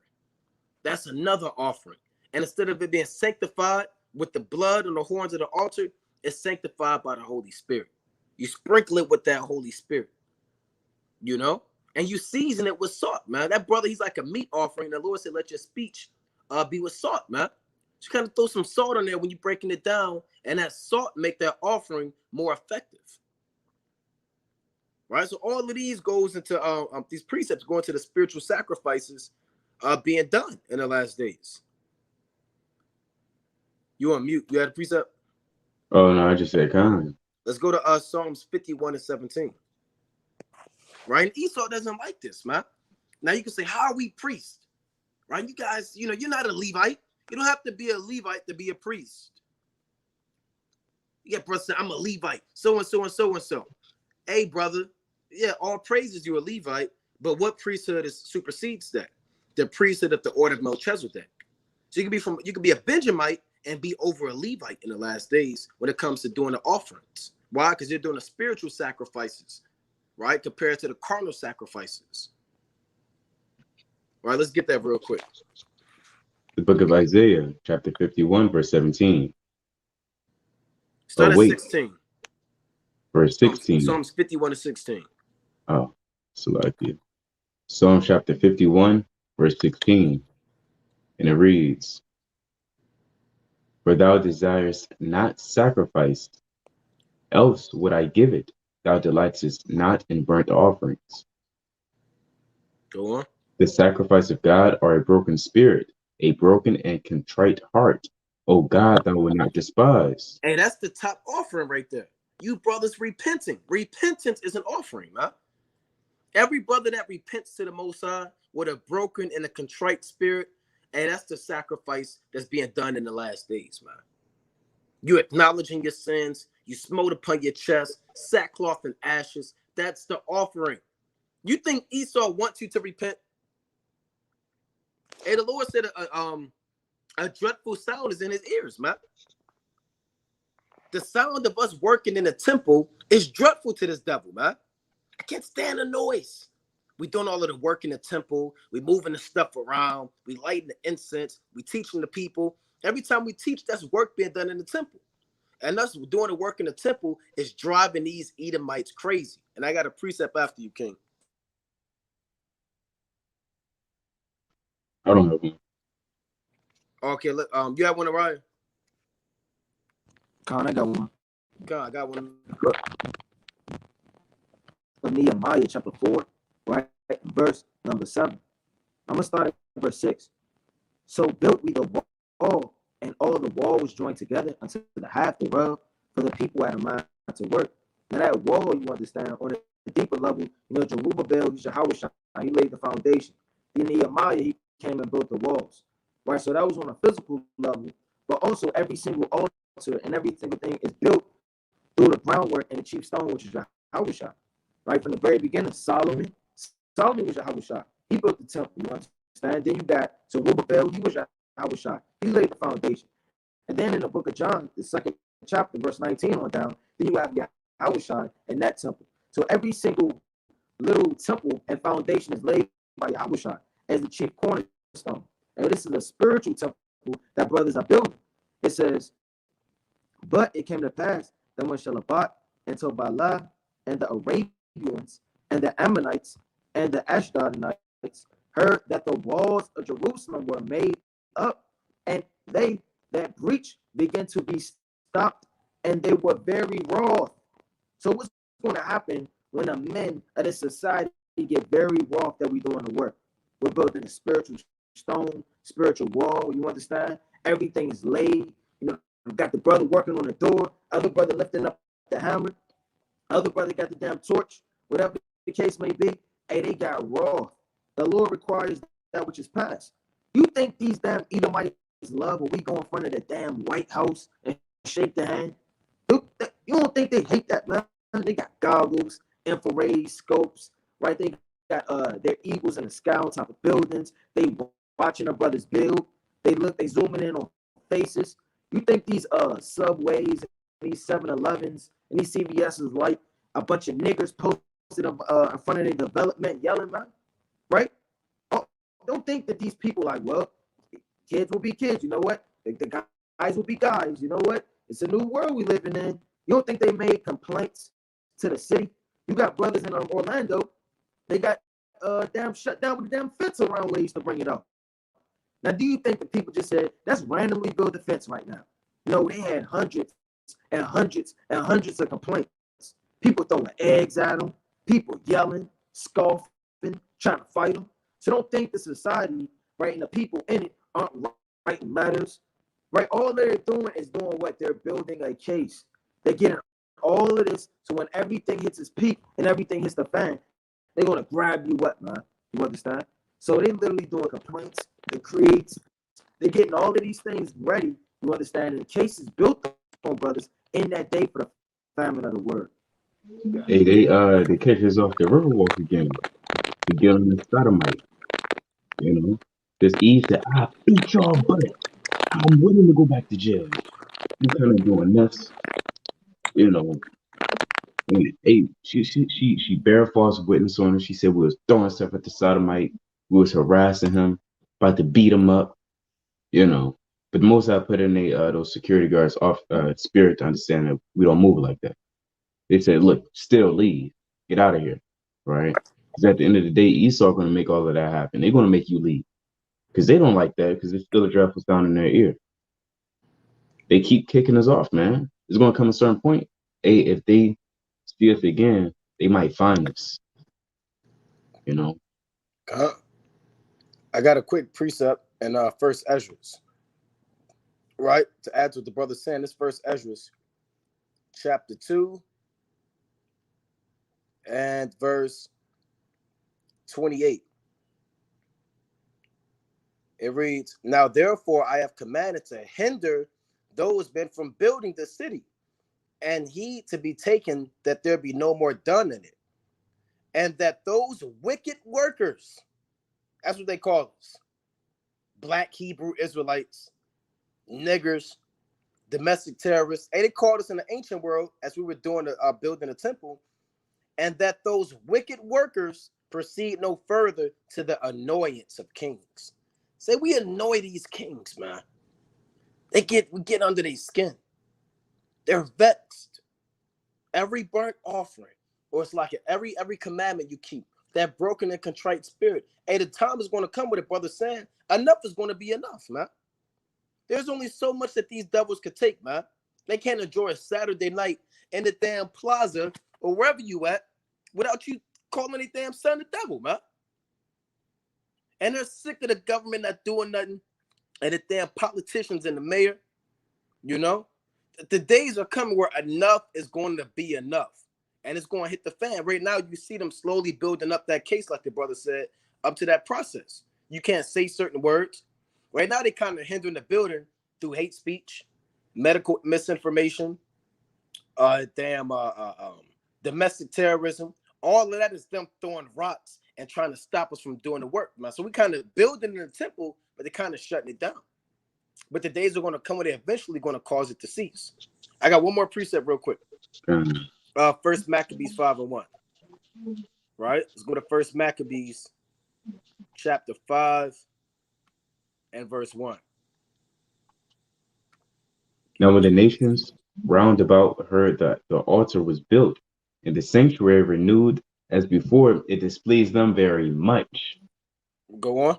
Wherefore they thought to destroy the generation of Jacob that was among them, and thereupon they began to slay and destroy the people. Hey, what this happened in the ancient times. When the altar was built, it displeased the nations very much. Right? These nations don't love you, man. They never did. From the time of Maccabees, when you begin to build and do these offerings and sacrifices, it displeases the Edomites, right? It displeases the Moabites. It displeases the Ammonites. And what did they say after we build? Wherefore, it's like they thought to destroy the generation of Jacob. That's what they're going to cause the sacrifice and oblation to cease and try to destroy the generation of Jacob. That's Jacob's trouble coming on the earth. And a quick point, Jake saying, where's the prophecy? I don't see nothing. Nothing's happening from my face. Brother, you're not reading, right? If you read and you observe the time, then you know that it's slowly but surely happening.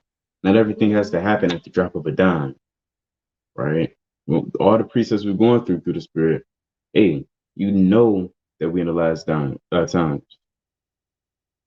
Based off the stuff that we go through, the brothers' testimonies and dreams, the blood moons, all that good stuff.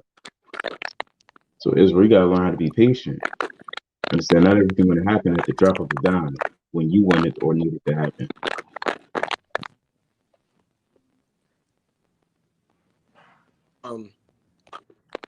You on mute, King. It's First Ezra. Oh no, you got it. I think it was next. It's like, right, you sound real choppy. Okay, I'm about to log out and log back in. Okay. This First Ezra chapter 1 verse 44. It's like it. First Ezra 4 and 44. And I'll start 43. Then said he unto the king, remember thy vow which thou hast vowed to build Jerusalem, and the day when thou camest to the kingdom, and to send away all the vessels that were taken away out of Jerusalem, which Cyrus set apart, when he vowed to destroy Babylon and to send them again hither. Thou also hast vowed to build up the temple which the Edomites burnt when Judea was made desolate by the Chaldeans. So it was made desolate, and Esau said, all right, they always further in the affliction. They're always making things worse. They don't know when to stop. We already be down here, and they try to put us 6 feet under, even more. So it wasn't enough that it was kind of made desolate, besieged. They said, let's burn it. Now, let's go back to Daniel 9 and 27. Let's read that again, so we don't lose the train of thought on why we're going through these precepts. Daniel chapter 9 and 27. Why are we talking about the offerings and the sin offerings and doing the prayers and doing the work? All of that is sacrifices, right? Let's read that. The book of Daniel chapter 9 verse 27. And he shall confirm the covenant with many for 1 week. For 1 week, meaning for a certain dispensation of time. But the time is going to come where they're going to look, enough is enough. Right? Go on. In the midst of the week, he shall cause the sacrifice of the oblation to cease. The sacrifice of the oblation is us being in this truth and doing the work of the Most High. We went into all these. Go to Hebrews 13 and 15. These are different precepts of us working in the temple. And when you read the law, you have to be a diligent priest. And the high priest can't really leave the temple. We got to kind of stay there till he dies, pretty much. You got brothers, I'm going to put in my peace offering, do my one offering every other week. No, you got to be in the temple every day. Right? Let's read that, King Baba Kashah. The book of Hebrews, chapter 13, God, 13 and verse 15. verse 15. By him, therefore, let us offer the sacrifice of praise to God continually. That is, the fruit of our lips, giving thanks to him. Like to That's his name. to his name. That's another offering, right? That's another offering. Giving thanks to the Most High, right? And praising Yahweh Bashmi Yahushai. Every time you call upon Yahweh Bashmi Yahushai and praise him, that's doing another offering. Right? Yeah, brother, I can't teach. You can still do sacrifices in the temple, brother. I can't go out there and remember all of the precepts. What do I do? Brother, hey, you praise Yahweh Bashim Yahushua, man. You give alms. All these things are fine flour and offerings that eventually are going to be shut down. That's simple and easy. Just get the fruit of your lips, man. Just say the water Yahweh Bashim Yahushua. You praying, you thank the Most High for the so-and-so. Hey, that's a lot of sacrifices. So you got a precept? Let's go to Philippians 4 and 11. Right? Philippians chapter 4 and verse 11. So these are all, again, for the 15th time, all of the sacrifices and oblations that are going to cease. And he's not going to say, please, guys, stop doing the work. And we just say, okay. No, it's going to be a war in those days. After the 3.5 days, after the gospel is preached, it's going to be war. And they're going to defile the temple. Right? Let's read that. Philippians chapter 4, verse 11. Not that I speak in the respect of want, for I have learned, in whatsoever state I am, therewith to be content. I believe I went 4 and 17, if I'm not mistaken. Let me double check.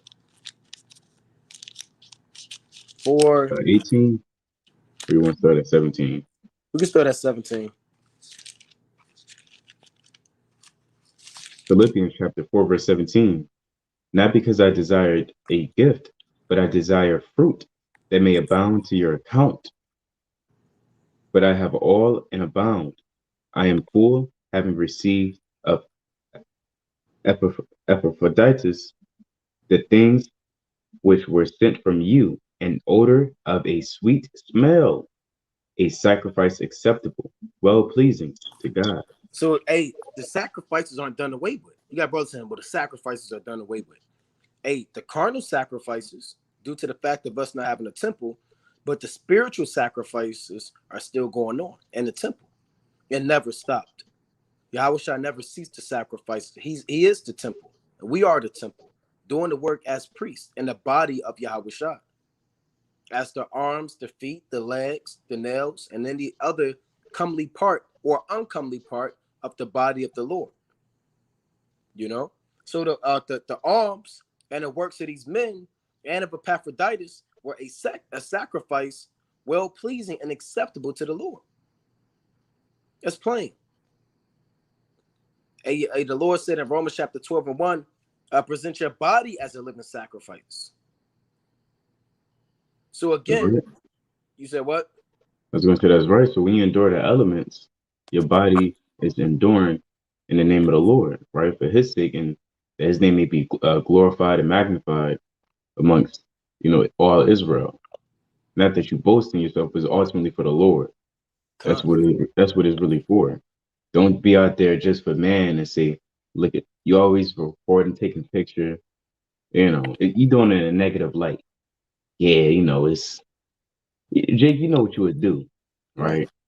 You know what you're doing. Basically blowing that trumpet. And that's why, too, all of your sacrifices, according to the law, have to be without spot and without blemish. So all of your prayers, your alms has to be without spot. Can't get alms recorded. That's a blemish on your sacrifice, right? You can't go out there and teach just for views. That's a spot on your sacrifice, right? So again, even like the brother was saying, all of your works and offerings have to be without blemish. That's the law. Everybody knows that. Now, let's go to Matthew, the 24th chapter. All right, let's go to St. Matthew, chapter 24. And we're going to read that Yahweh prophesied of the same thing that Daniel spoke of. Right? Let's get that in Matthew chapter 24. And let's start at Salakia. I want to pull it up on here. Let's start at verse.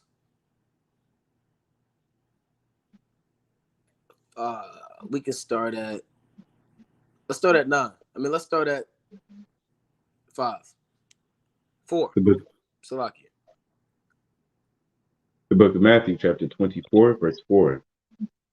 And Yahushua answered and said unto them, Take heed that no man deceive you, for many shall come in my name, saying, I'm Hamashiach, and shall deceive many. Right? Now, these are signs of the last days. Now, I'm going to say this. When you read Matthew, the 24th chapter, some of these prophecies happened in 70 AD. Some of these prophecies are talking about the time we live in now. You got to have discernment to be able to rightly divide the word of truth and apply prophecies to the ancient times and apply the prophecies to the modern times. Right? So when it said, take heed that no man deceive you, yeah, that's back then and it's now. Right? You had men out there that committed apostasy and were heretics and that deceived the disciples. Not Timothy, Salakia.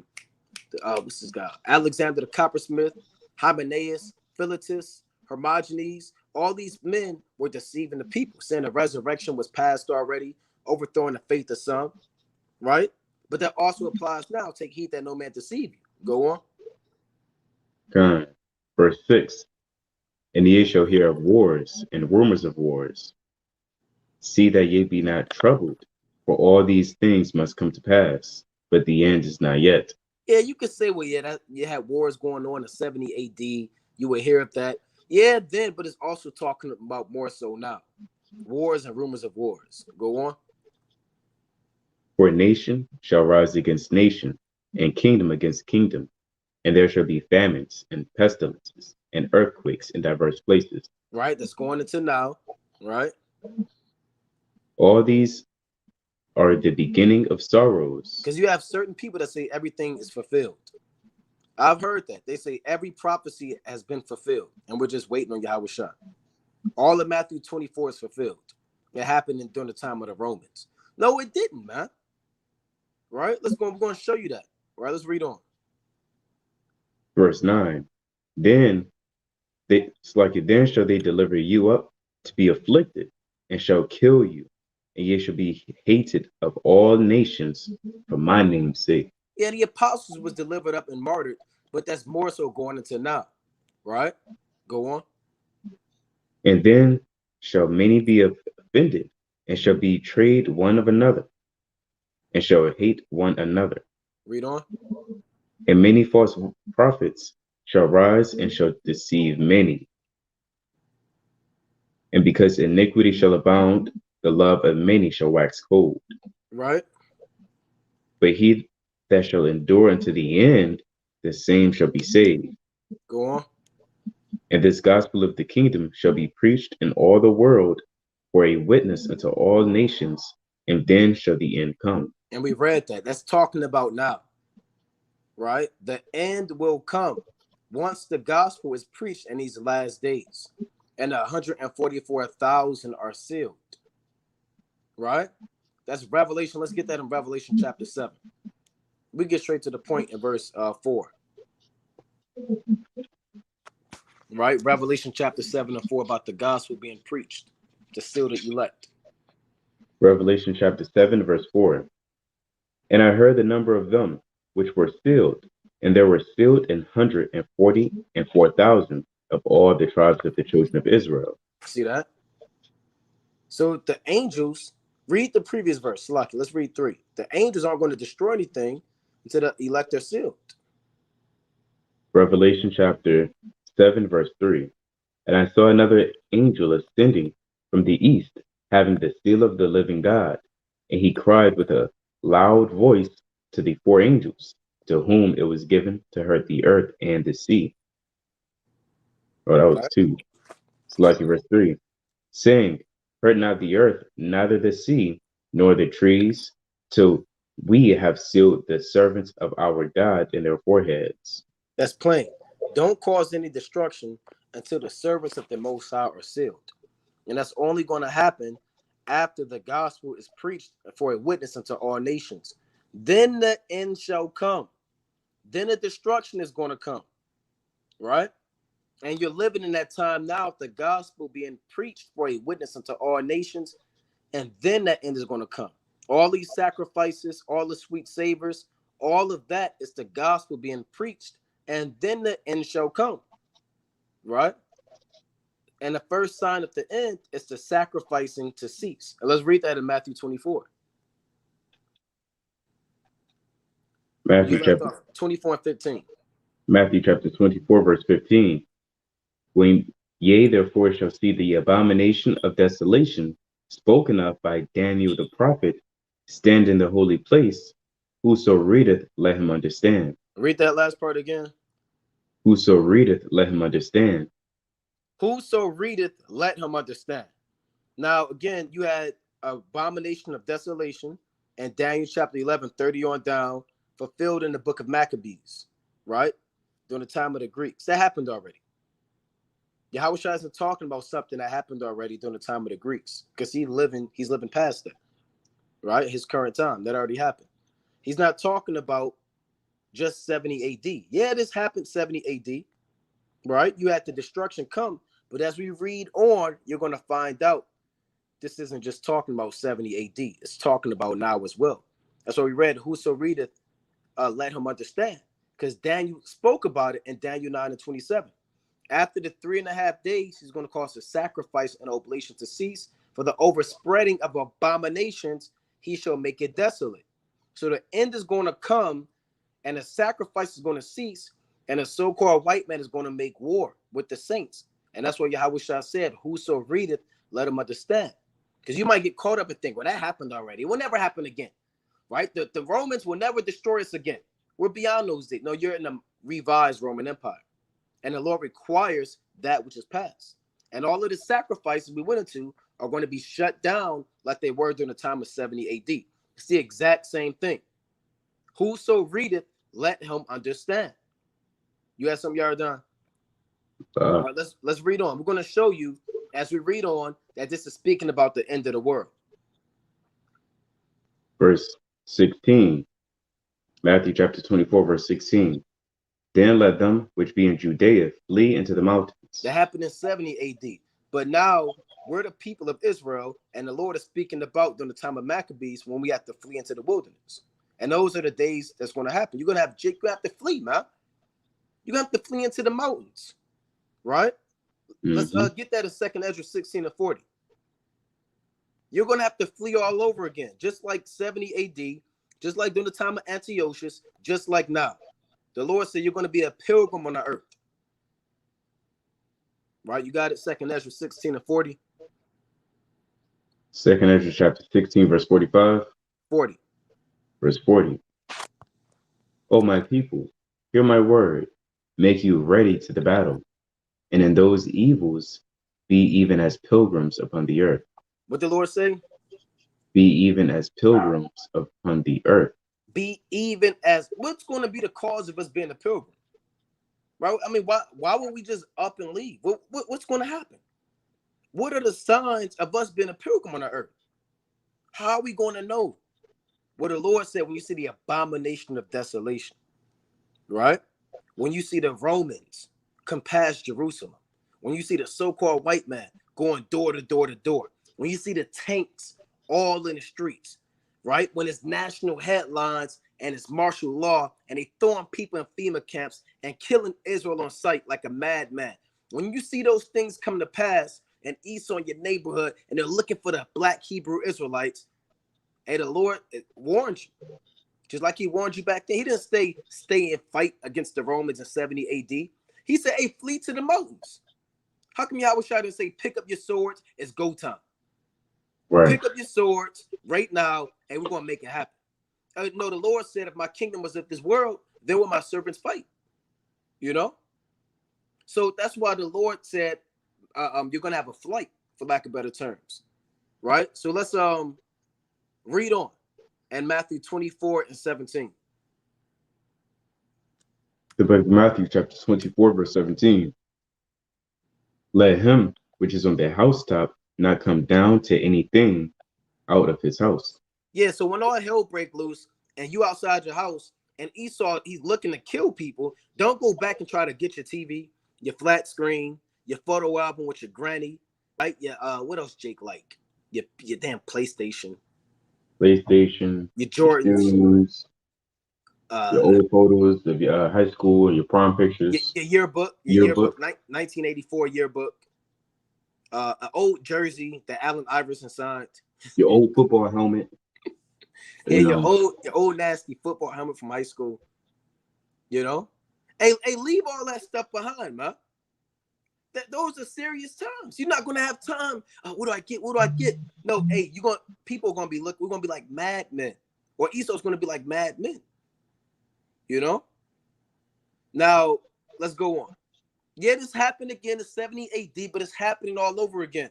This is happening all over again. Like the brother said, your bug out bag. Don't go back and get your bug out bag. Oh man, I forgot my batteries. I forgot my so-and-so. Hey, no, look, it's not time for that. It's going to be too late. And now you're going to either have faith or you're not going to have faith. Either you're going to call upon your Shai, or you're going to call upon your own mind and your own belly and be destroyed in the land of the living. A lot of brothers are going to call upon their mind. What should I do? Right? That's it. What should I do? That's going to be the first brother's instinct. All right, what do I do now? No, you got to call upon the name of the Lord. No, what does the Lord want to do, man? That's the mentality you got to have. Right? I knew this was going to happen. Now I have my map. You pull out your map. Then get shot in the arm. You get damn shot in the arm. You drop the map. Right? You go and reach out for your. It's not going to work like that, man. They made that movie The Forever Purge. You know? is that the last one? It's gonna be you said what? That's the last one? Yeah, I think so. I kind of saw the trailer, which they pretty much showed the whole movie in the trailer. Right? That's why I don't like watching trailers like that. I know. I might watch the first like 10 seconds. They show the end. Yeah, they show the movie a lot. Yeah. But they had the movie going on, and then they showed, they said this is the Forever Purge, man. She was like, I thought the purge was over. I thought that this was it. He said, no, we're gonna keep this thing rolling. And that's how it's gonna be in those days, man. They're gonna keep that thing rolling. You got it. It's gonna be just small, just landing back, and it's gonna come a point where, Esau is gonna lose control. Then, for the most part, how like certain riots go up, and through the city they flip a car, flip a house, start breaking windows, then to die back down. Esau kind of, doused that fire. That can't last for a month. Esau kind of put it down. But then it's going to come a certain point in time where Esau's, his hand's going to be tied. And I've seen a dude on social media, and in the world, even Jake can understand that the nation's had enough, because you have a lot more videos being brought on social media where Jake, Esau, the nation's kind of walking up against the police, kind of fighting them. Yeah. Now you see Jake kind of put the police in a headlock. Yep. They wasn't doing that in the 70s and the 60s and the 80s. That never happened. If they did that, that's automatic death. In the word of Esau, in his eyes. But now you got Jake kind of doing this. You got Esau kind of punching a Eve police officer. I seen an Edomite, trying to get. They had her in handcuffs, and she pushed the police down the stairs. Kind of. Yeah. Hey. Eventually, first of all, already nobody respects the police. Nobody respects the military. And there was a time, like we always say, when the military, they'll be walking around the shopping mall and all of the kids. Oh, man, look at him. He's a soldier. He's an American soldier. And the guy take his little hat off, and he kind of rubbed the little guy's hair, and the guy kind of do this, kind of blow his hair back, little Edomite boy. And then they all take a picture. Hey, people used to do that, man.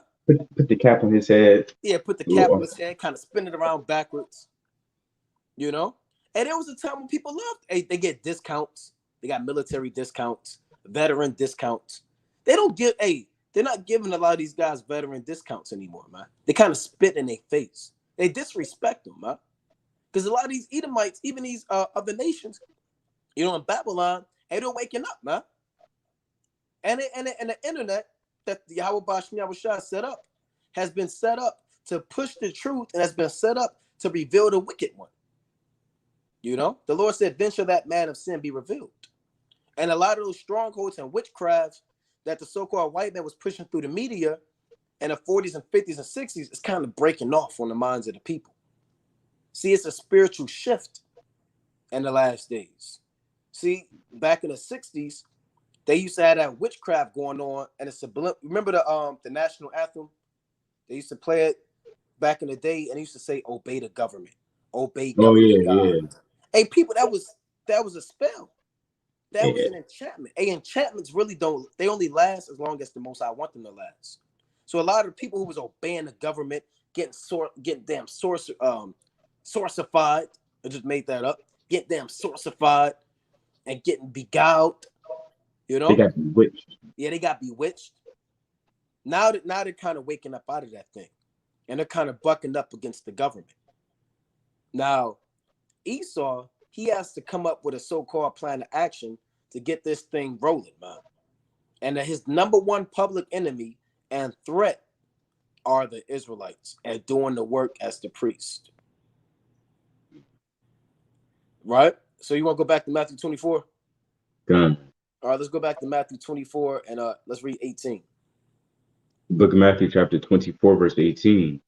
Neither let him which is in the field return back to take his clothes. Yeah, don't take your old garment. Oh, this is my Jacob's trouble garment. There is no such thing as a Jacob's trouble garment. That's off, man.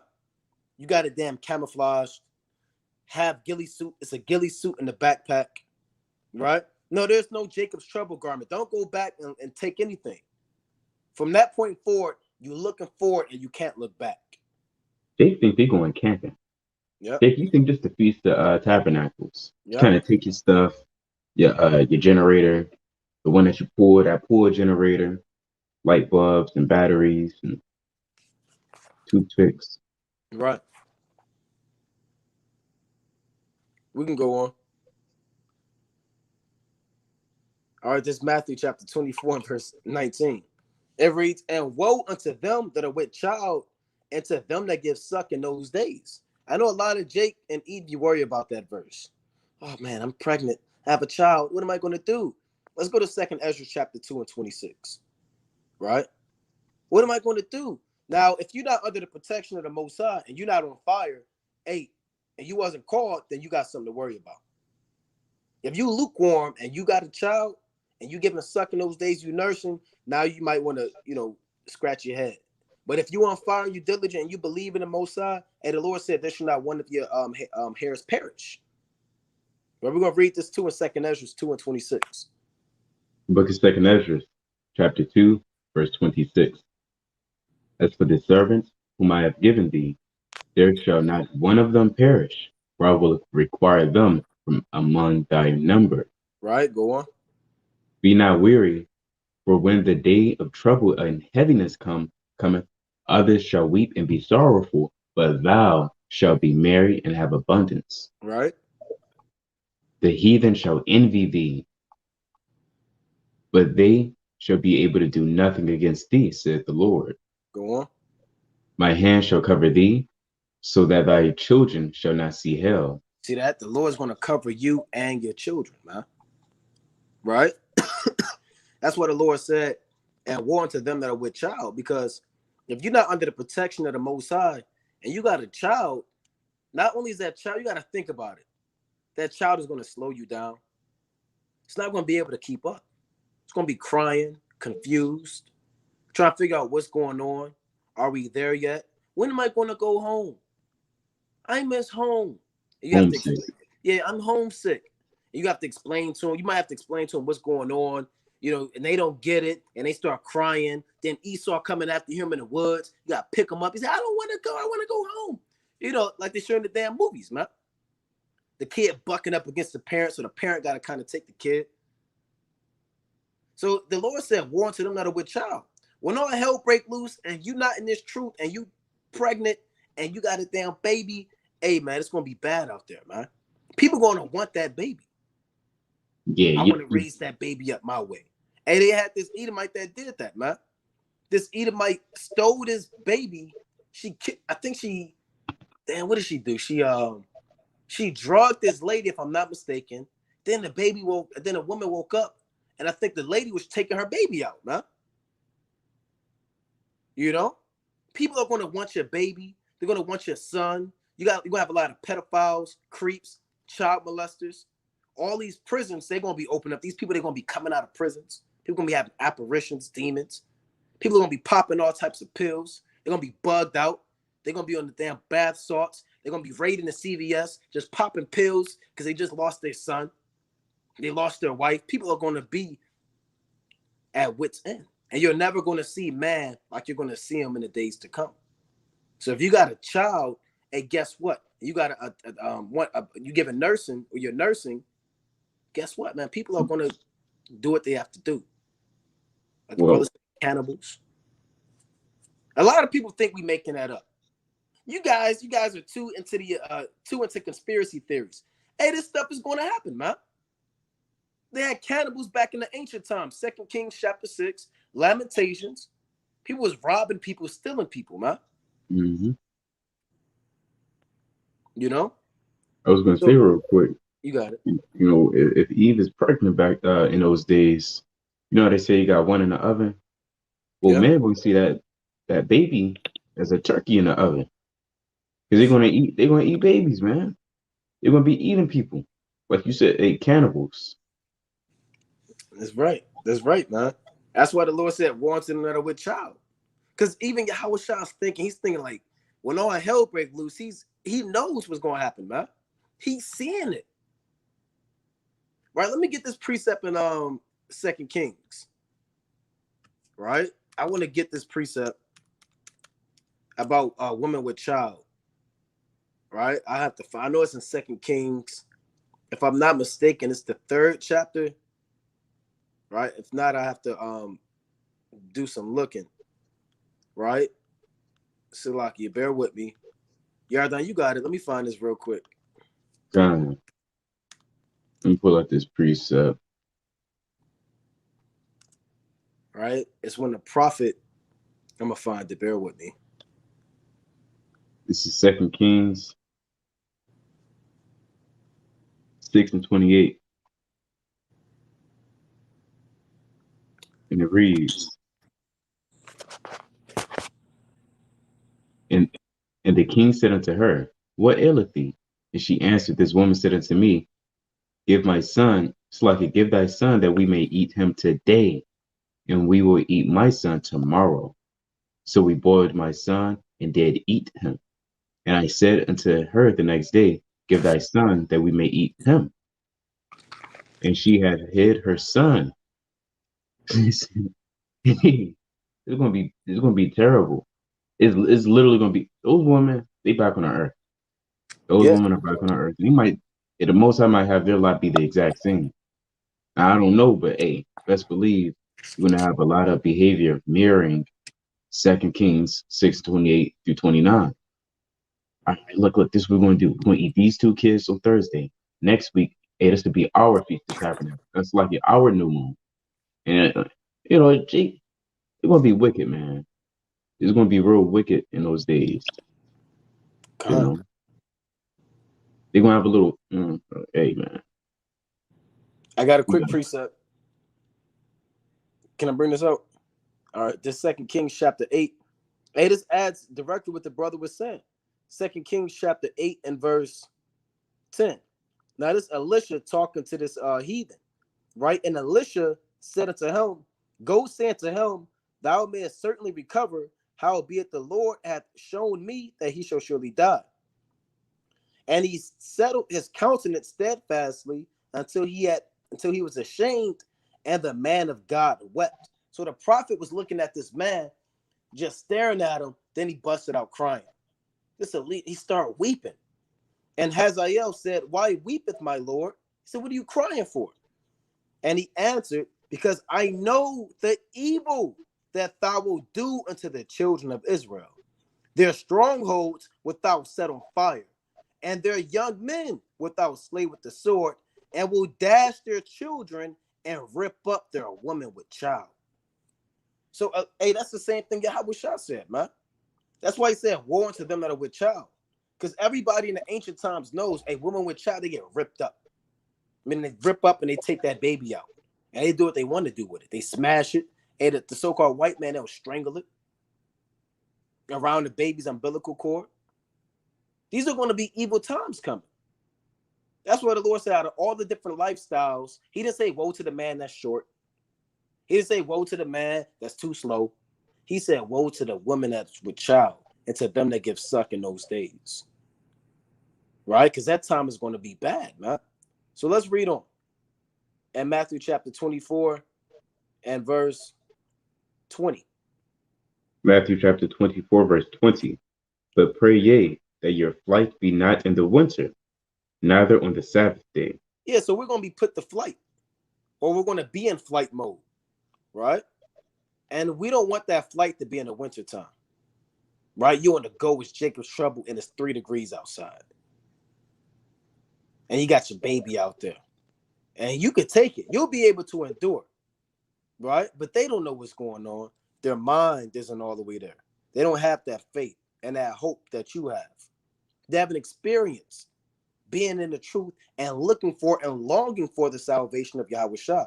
Your kid, and you might be with an unbeliever. And if you were an unbeliever, they're going to steal from you in the middle of the night. You're going to hear them rustling and going through your stuff, you know, taking stuff from you, watching you. You're not going to have to, you can't make deals in those days and leagues with people. The Lord said, put not your trust in a friend nor in a God. For every brother will utterly supplant. People are not going to be nice, man. And the Lord said, iniquity shall abound and the love of many shall wax cold. You might see somebody might see somebody with a damn leg kind of blown up, and they kind of look at him, kind of spit on them and keep it moving. Mm-hmm. You know? Walk over him. Yeah, start walk eating over him. eating his leg that got shot up. Sorry. Yeah. Get a damn knife and fork. That's right. That's why it says, pray that your flight be not in the wintertime. Because in the wintertime, you're against the elements. You're at odds. It's dark. It's dark damn near all day in the wintertime. You're not going to be able to see. You're not going to have a flashlight. You're not going to have the black light on your phone. You're not going to be walking around with a generator. It's going to be dark. It's going to be quiet. And it's going to be violent. That's how it's going to be in the wintertime. You know? So we don't want Jacob's trouble to kick off when not only is the devil against us, but even the elements created by Yahweh Shai are against us. You know? And for real, it's gonna be like a scary movie, but like 10 times more, right? You kind of walking down an alley or a street, you see somebody run up real fast across your way, you know, it start freaking you out. Like, who was that? Yeah. Well, they know who you are. Yeah. So we can go on. In Matthew chapter 24, and it says, Slakia, neither on the Sabbath day, right? And again, a lot of times, right, we're led to believe you're not going to know that it's the Sabbath day. You're not going to have a calendar, right? Like people in prison, they kind of lose track of the days, right? They kind of tally in day number 5, like the movie Castaway. He didn't know what day of the week it was. He was just on a damn cave tallying up how many days it's been by looking at the sun. When the sun say tally number 1, man is going to go back to those primitive ways, tally marks, bartering system.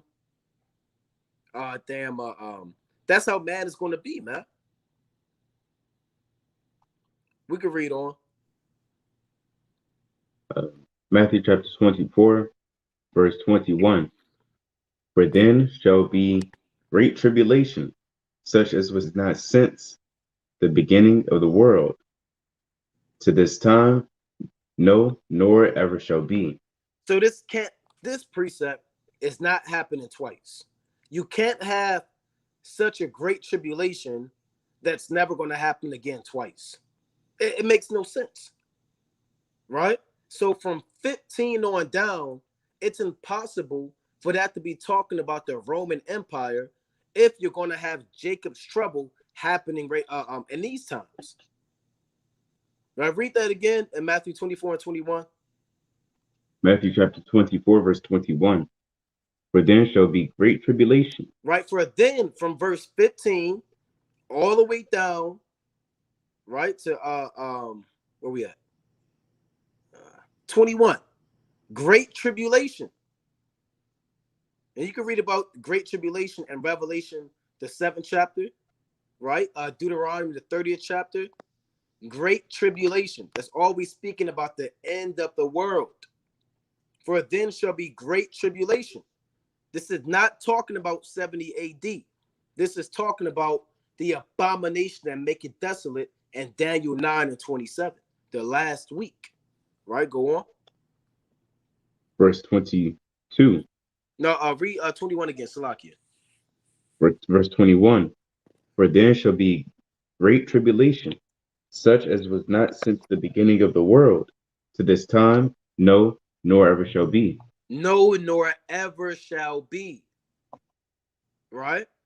Let's go to Jeremiah 30 and 7. No, nor ever shall be. So these days are going to be worse than the sub-Saharan slave trade. Worse than hardcore slavery. Worse than 70 AD. Worse than your worst day. A lot of you jakes, you got fired from your job. You stubbed your toe. You got a flat tire. Then you dropped your phone. Then your woman left you. And that was the worst day. No, this is going to be 10 times worse. But the elect are going to be protected in those days. So let's read that, King Baba Gashan. Jeremiah chapter 30, verse 7. Alas, for that day is great, so that none is like it. So that what? That none is like it. That's the same thing that Yahushua said. Such as was not since the beginning of the world to this time, no, nor ever shall be. These days is going to be nothing like it. When the abomination of desolation comes, when you a pilgrim on the earth, when you at flight and you're being persecuted, and these devils making war against you, right? Go on. Verse 8. Oh, it's like it. As alas, for that day is great, so that none is like it. It is even the time of Jacob's trouble, but he shall be saved out of it. But he shall be saved out of it. So the elect are going to be saved out of it, man. Right? And if you're not part of the elect, now we don't know if we're part of the elect or not. We're just hoping that we make it. We're hoping that we get saved out of it too. You know? We're trying to be as diligent as we can to make our calling and election sure. Right? Praying, fasting, teaching our people. But we don't even know if we're going to make it, man. Right? Let's read on in Matthew 24 and let's read 22. Matthew 24, verse 22. And except those days should be shortened, it's like there should no flesh be saved. But for the elect's sake, those days shall be shortened. The Lord said, except those days should be shortened, there should no flesh be saved. So it's going to feel like hell on the earth for the people, man. But for the elect's sake, it's going to go by quick. If you're not part of the elect, well, you know, those days are going to feel like, and we don't know how long those days are going to be. Jacob's trouble don't have to be 3 days. Don't set your heart on Jacob's trouble being an overnight thing. Sundown to sundown. That don't have to be sundown to sundown. You know, Jacob's trouble could be months. Hey, hell, it could be years, man. We don't know.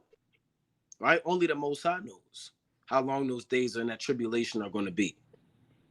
But again, that all links up back with Daniel the 9th chapter, the last week, the midst of the week, after the 3.5 days, before we get beamed up in the chariots, we're going to have to go through this hell. Right? For the abomination of desolation. When these devils come and make war against you. You had a precept, Yardan? Let's go to 2nd Ezra. I know Ryan was going to go into it. He was having some technical difficulties. But let's go to Revelation. So like what I just called 2nd Ezra 16 and 70. 2nd Ezra chapter 16, verse 70. For there shall be in every place, and in the next cities, a great insurrection upon those that fear the Lord. They shall be like madmen, sparing none, but still spoiling and destroying those that fear the Lord. Right? Let me start at verse 70 and read it again. For there shall be in every place And in the next cities, a great insurrection upon those that fear the Lord. Right? That's every city. The Lord's in every place in the next cities. So don't think it's going to happen. And, it's like, don't think it's not going to happen in Hollywood or in Columbia County or in the nicest spots. It's going to happen in every place. And in the next cities, a great insurrection upon those that fear the Lord. Right? And there's a lot of Israelites scattered to and fro in this, even in America. You got Israelites in Hollywood. You got Israelites in high places and low places. Right? It's going to be a great insurrection upon you. Verse 71, they shall be like madmen, sparing none. Right? They're not going to care if you 50, 80. If you just came into this truth, right? If you've been in the truth for 30 years, they're not going to give, a rat's bum. But still spoiling and destroying those that fear the Lord. They don't want to hear, well, hold up, boom, it's too late. Verse 72, for they shall waste and take away their goods and cast them out of their houses. Right? That's another reason why the Lord said, hey, don't worry about going back into your house. Right? They going to take it. That's not for you to keep and kind of hold dear to your heart and use sentimental. Hey, it's not going to profit you no good. Right? You holding on to silver and gold. Hey, that's what the Lord said. Hey, that bug out bag spirit and all them canned goods and tomato and SpaghettiOs you got and Campbell's and cream of soup and all of them. Hey, man, the Lord said they shall waste and cast them out of the houses and spoil their goods. These are the days that are coming on the earth, man. You're going to hear that. If you're hearing that, it's too late because you was already supposed to make moves. Mm-hmm. You was already supposed to make moves, man. You was already supposed to be a pilgrim on the earth. So you don't get caught up in that madness. A lot of brothers going to get caught up in that madness because they're not listening to when Yahweh Shah said, when you see the abomination of desolation, stand in the holy place. We're the holy place. The Spirit of the Lord dwells in us. We're the temple. So when these devils are destroying the saints, when you begin to see that happen on a level, guess what? You got to kind of do what you have to do. Right? Because these devils, they coming. They want to show their horns. Like we're going into now, you might have a police officer. He might go to the basketball court, crossing up with Jake. You got Jake getting hyped. Oh, he's doing the thing. You might have a police officer. He might pull you over, but he don't write you the ticket. And you kind of say, hey, well, and y'all kind of talk about who won the finals. Hey, those days of the so-called white man's military being nice is over. The Lord is going to put a demonic, they're already demonic, but a vengeful wrath. And that spirit when Cain said, what Esau said in his heart, the days of mourning for my father at hand, and then I would slay my brother Jacob. That's when he's going to do it at that time. That's that day. He's going to finally live that thought in his heart that he's going to finally get the chance. Now he's been doing it, but he's ultimately going to fulfill it and those times to slay his brother Jacob. So guess what, man? We have to make sure that we're being diligent in our faith and our work, so we don't get caught up in that. No, we don't recommend fleeing to Ghana. It's not talking about going to Africa. It's not talking about going to Israel. It's literally speaking about being a pilgrim on the earth. If you're in Babylon the Great, you're gonna be a pilgrim on the earth. That's all it is. It's not talking about pick a location and then go there. No, that's not what the Lord is. The Lord isn't dealing with brothers picking locations and choosing to go there. Right? Or we got this location here when all hell break loose. Hey, man, the Lord damn split you 7 different ways, man. You had a brother, you had a certain, and at the comment, a camp flees to Egypt. You had a certain congregation who told their members going to Egypt. This was years ago. They said, all hell is about to break loose in America. Give us money, and then we'll buy you tickets to going to Egypt. So they said, well, what about our house and our car and our loved ones? They said, sell your house, sell your car, forget your loved ones, and go into Egypt. So guess what? A lot of them, they went to Egypt. Now, this was about like 9-10 years ago. Guess where they're at? They're still in Egypt.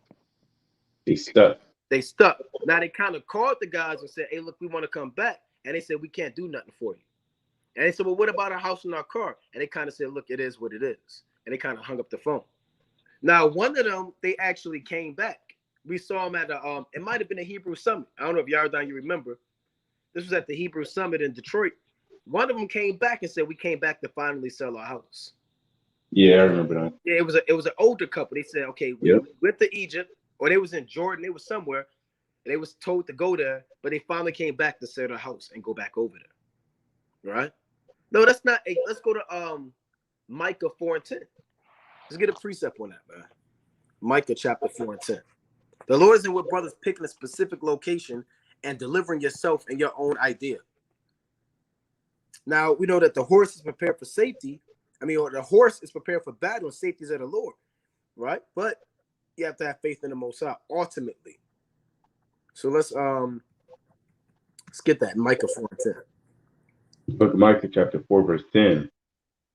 Being in pain and labor to bring forth, O daughter of Zion, like a woman in travail. For now shalt thou go forth out of the city, and thou shalt dwell in the field, and thou shalt go even to Babylon. There shalt thou be delivered. There the Lord shall redeem thee from the hand of thine enemies. See that? The Lord said, thou shalt go forth out of the city, made in Jerusalem, and dwell in the field, meaning other parts of the earth, but eventually you're going to make your way to Babylon and slavery. The Lord said, there in Babylon, there shalt thou be delivered. There shalt thou be delivered from the hand of thine enemies. That's what the Lord raised up Babylon. The Lord said, even for the same purpose have I raised thee up, that I might show my power in thee, and that my name might be declared throughout all the earth. So what better place to be delivered than Babylon? I don't want to be in Antarctica and I'll be anywhere and get delivered, most high willing, but I would prefer, if it was up to me, to be in America, man, when it goes down. I don't want to be in an igloo in Antarctica, man, eating salmon, I want to be in the thick of it, man. So that's why the Lord said what he said, that they're going to spoil their houses. Let's read that part again. Was that 70?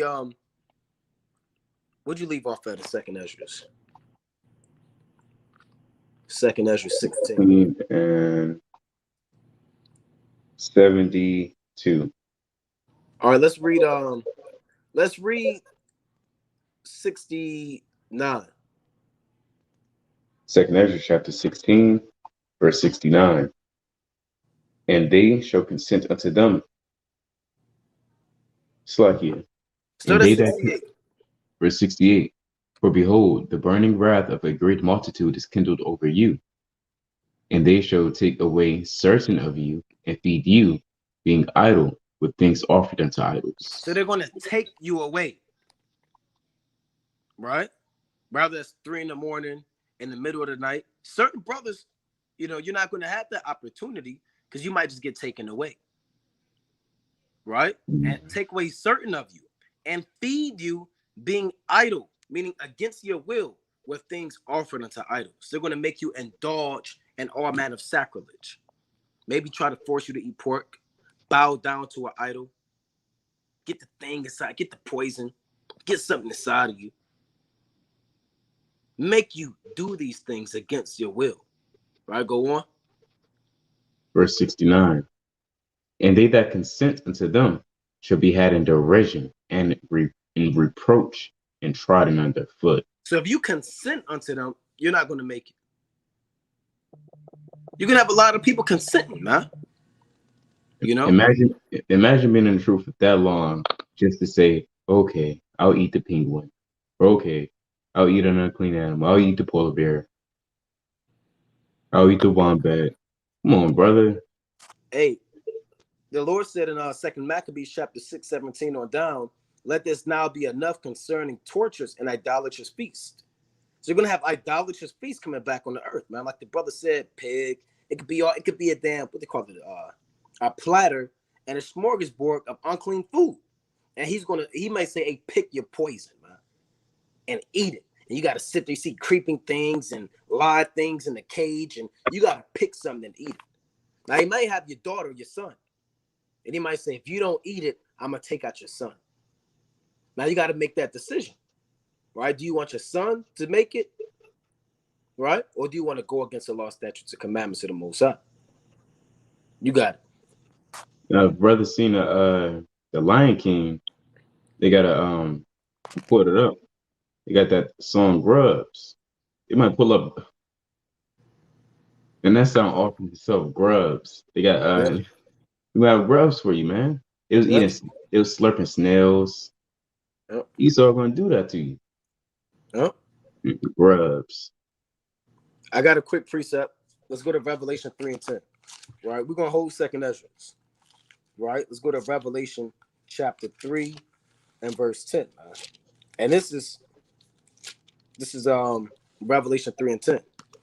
It reads, because thou hast kept the word of my patience, I also will keep thee from the hour of temptation, which shall come upon all the world to try them that dwell upon the earth. So you have the hour of temptation, where every man in his truth and every woman in this truth, you're going to be put in particular situations that you've never been put in. All that, what would you do if that may become a reality? Or what would you do if so and so, hey, that may be the thing? All these hypotheticals are going to become realities. These scenarios that are played out that you dread and you would never want to encounter, you may very well walk into those things head first. You're going to have to make these decisions. You want to save your life for the world or lose your life for Yahweh Bashim Yahushua. And everybody, like I always say, you have an Isaac. Everybody has an Isaac. Everybody has something dear to him and precious to him, and that you hold on to that you would never leave. And you would never want dead, and you would never want to offer up. You would never want to mentally deal with the situation of choosing something that you love or someone that you love over death. But everybody's going to have to make that decision, whether that's your life or a loved one's life. Now, that may not be your lot, right? You may have the lot, like it tell you in Job, the 5th chapter, and famine, death, and destruction. You're going to laugh, right? Let's get that real quick. Hey, sir, you said what? No, I just said kind. Hey, certain brothers are going to be laughing in those days, man. You know? And other brothers, you're going to have your head down. And other brothers are going to have your head up, just hoping that you make it. And you may be in a congregation or a camp. You might not never see them again. You might be by yourself. And a lot of brothers, you trust in brothers to deliver you. You're going to have to be by yourself. What are you going to do when you're by yourself? Right? You woman, you've been separated from your husband and your kids, and you're by yourself. You men, you've been separated from your wife, your son that you love. What are you going to do? What are you going to do in those? They didn't show you that in those movies, man. And they had to pass them checkpoints, and they kind of separate. I believe that was in what's that? I Am Legend. When they separated the wife, and they took her. They said she's sick. They kind of scanned her. It was a certain. Yeah. It was like, yeah, she's sick. He's sick, and they took them away from the loved ones, man. And she got in a helicopter, and the helicopter crashed. Yep. So, everybody, you may have to be alone in those days, man. But we're going to trust in Yahweh Bashim Yahushua. Like all the brothers saying, you're going to call upon Yahweh Bashim Yahushua and pray that the Lord deliver you in those days. We're not here to deliver ourselves. We're sheep. We're feeble men. We need a shepherd. And we know that. You can't be the brother that think that you don't need a shepherd. We need Yahushua. No flesh is going to be saved. Men is going to be cut down and rooted out. This is going to be worse than 70 AD. And we're just going to be having hope that we make it out of here. Right? What we call through the spirit? Job, the 5th chapter. Yeah, let's read Job chapter 5 and 17. Job chapter 5, verse 17. Behold, happy is the man whom God correcteth. Therefore despise not thou the chastening of the Almighty. See that? And we're not going to despise the chastening of the Almighty. Right? Go on. For he maketh sore and bindeth up. He woundeth, and his hands make whole. He shall deliver thee in 6 troubles. Yea, in 7 there shall no evil touch thee. So the Lord will deliver you even in the 6 troubles or the 6 trumpets. And when the 7th trumpet comes, you're going to make it out of there. Right? Go on. In famine he shall redeem thee from death, and in war from the power of the sword. You won't die in World War III or the missiles, and the Lord will redeem you in the famine. Go on. Thou shalt be hidden, it's like a hid from the scourge of the tongue, Neither shalt thou be afraid of destruction when it cometh. Right? Go on. Verse 22. At destruction and famine thou shalt laugh. What the Lord Neither shalt, say? at destruction and famine thou shalt laugh. Neither shalt thou be afraid of the beasts of the earth. You're gonna have certain brothers at destruction and famine, they're gonna laugh. Imagine that. All hell breaking loose, the sky is dark gray, and brothers sitting there eating good, passing the wine, laughing, reminiscing. They're gonna be, you might run into a mansion. You might have to get rid of the dead Edomite bodies, but it might not be there. You might just walk in there and everything's there. You might go into an underground bunker, man. And the Lord said that he will cause thine enemy to entreat thee well. So the Edomite might say, you're an Israelite, have everything. Then he blow his damn brains out. Then you have everything that he saved up for. Certain men, they're going to laugh. And I'm talking that laugh when you can't breathe. That laugh when your stomach hurt. That laugh when your eyes water. That laugh when you do this. The laugh when you get up out the room and then come back in the room. That's how Jake is going to, certain Jake is going to be in those days. Not everybody. So everybody's going to have a different lot. Certain brothers are going to have that lot. Certain brothers are going to be in the FEMA camp. Certain brothers aren't. It all depends on the spirit. You going in and out a little.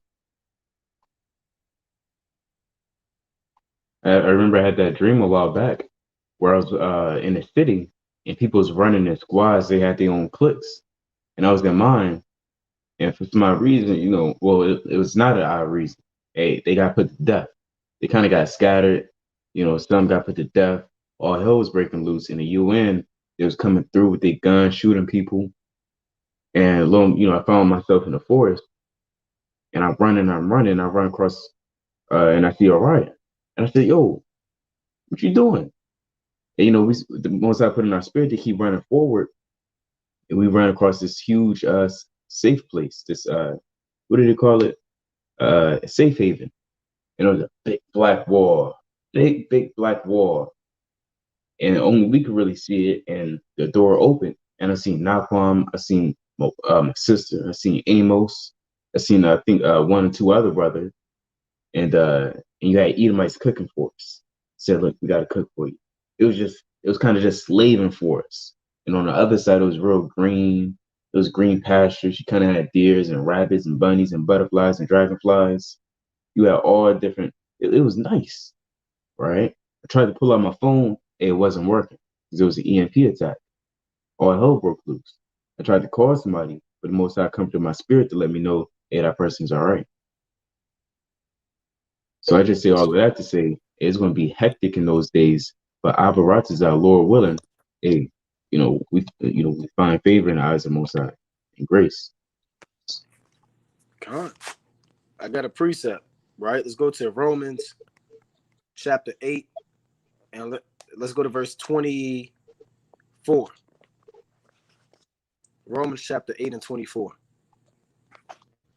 The book of Romans chapter 8 verse 24. For we are saved by hope, but hope that is seen is not hope. For what a man seeth, why doth he yet hope for?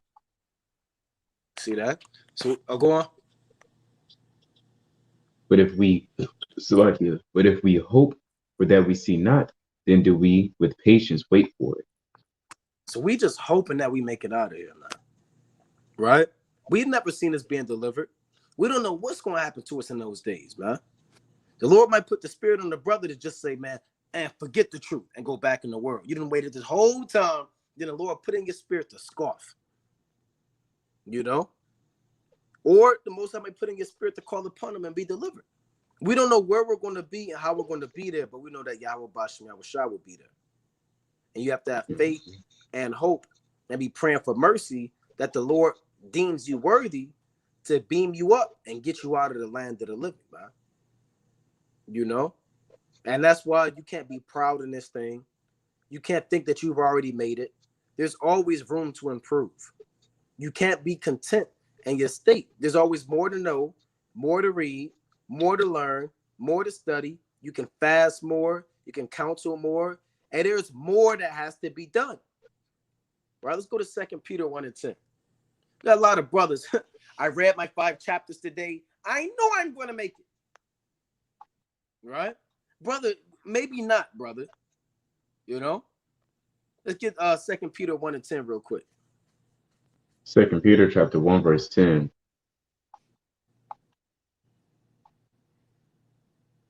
Wherefore, the rather, brethren, give diligence to make your calling and election sure. For if ye do these things, ye shall never fail. You're never, ever, ever going to fail. Ever. If you do these things. And you read from 5 on down, you add a virtue, faith, temperance, all these different things you add. Knowledge, you know, and then you be diligent to make your calling and election sure. Right? You have to be diligent. You gotta, like I always say, you have to prove to the Most High that you should be in the kingdom. You gotta prove to the Most High that you need to be in the kingdom, that you want to be there. You gotta fight for your spot. Everybody's fighting for their spot right now. Mm-hmm. You know, just like when you was in school and you played sports, you might have auditioned, you might have been assistant, you might have had a dance team, and you was fighting for your spot. Everybody's fighting for this thing, man. People kind of put people out the way and trying to get there. Brothers reading, praying, studying. Everybody's fighting to make it. And then you got certain brothers who think they just going to make the team. Right? So when that list drop, just like in school, when you go on the damn, everybody walk on the first day of the week and they see everybody who made it to the team. You got people walk up, yeah, I made the team. Other people walk up, they made the team. Then you got people standing, get out my way, get out my way, get out my way. Then everybody leave and he looked there, right? And his name out on the list. There must be a mistake. Surely there is a mistake. No, you just didn't make the team. Mm-hmm. You didn't do enough. You didn't show up early to practice. You didn't stay late in the gym.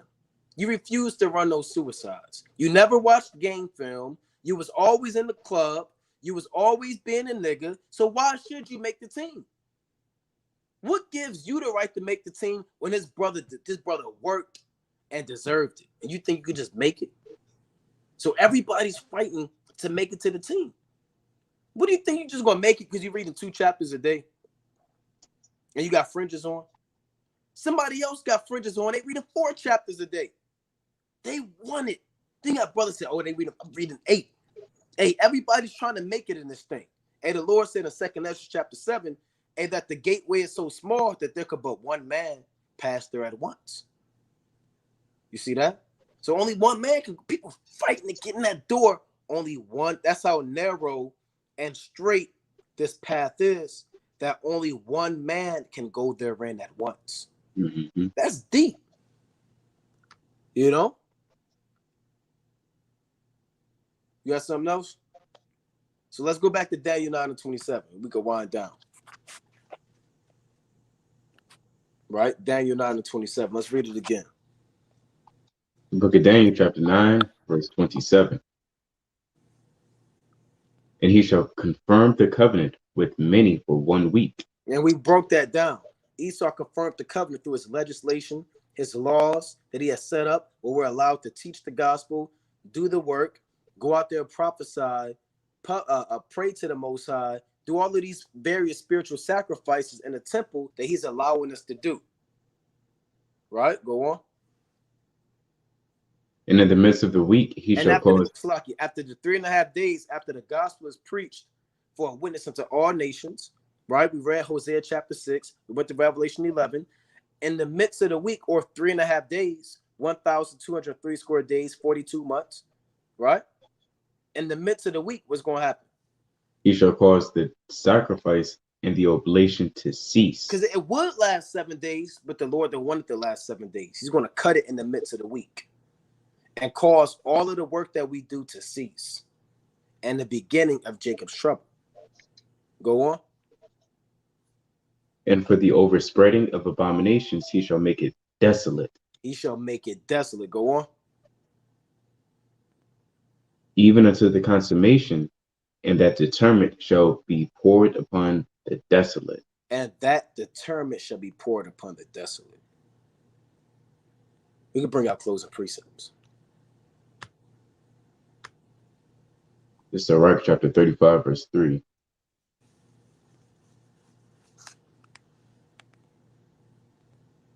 And it reads, to depart from wickedness is a thing pleasing to the Lord, and to forsake unrighteousness is a propitiation. Thou shalt not appear empty before the Lord, right? You have to do work. We already just brought out a whole bunch of examples, right? You have to prove that that you deserve to be on the team.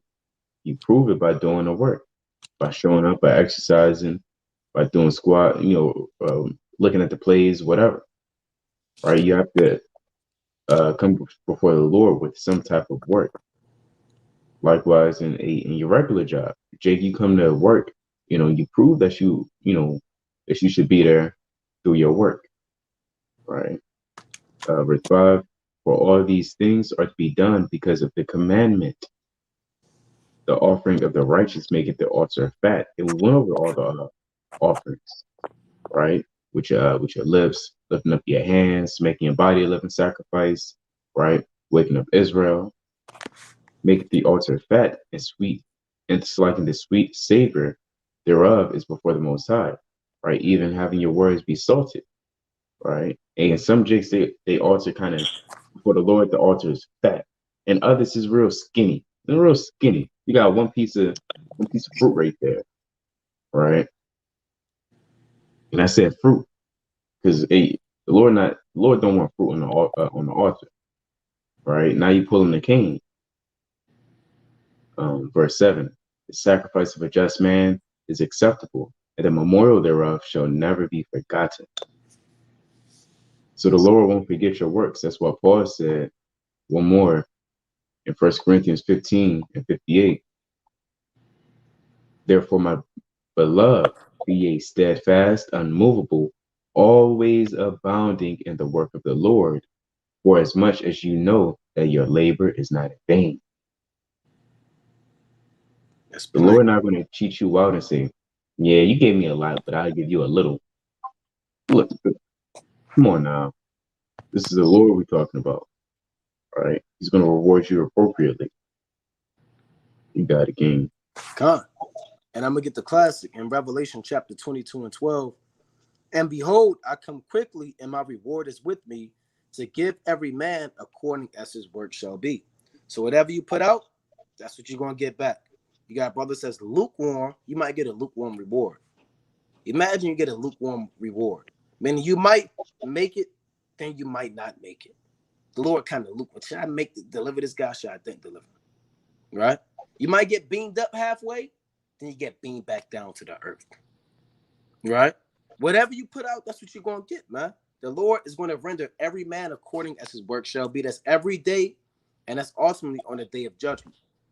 But with that, we're going to close up, giving, of course, all honor and glory to Yahweh. By Shema Mashiach, Amalek Yahushai. Most High willing you was edified. I will take questions for about 60 minutes. Brothers can call in to the number 213-603-9096. Again, that number to call in for questions is 213-603-9096. And that PIN number is 94809-305. Again, that PIN number is 94809-305. You should be able to see it within a live chat. Right? With that, Brother Naquam. Brother Yardan. Kwam Yashala. Shalom. Shalom.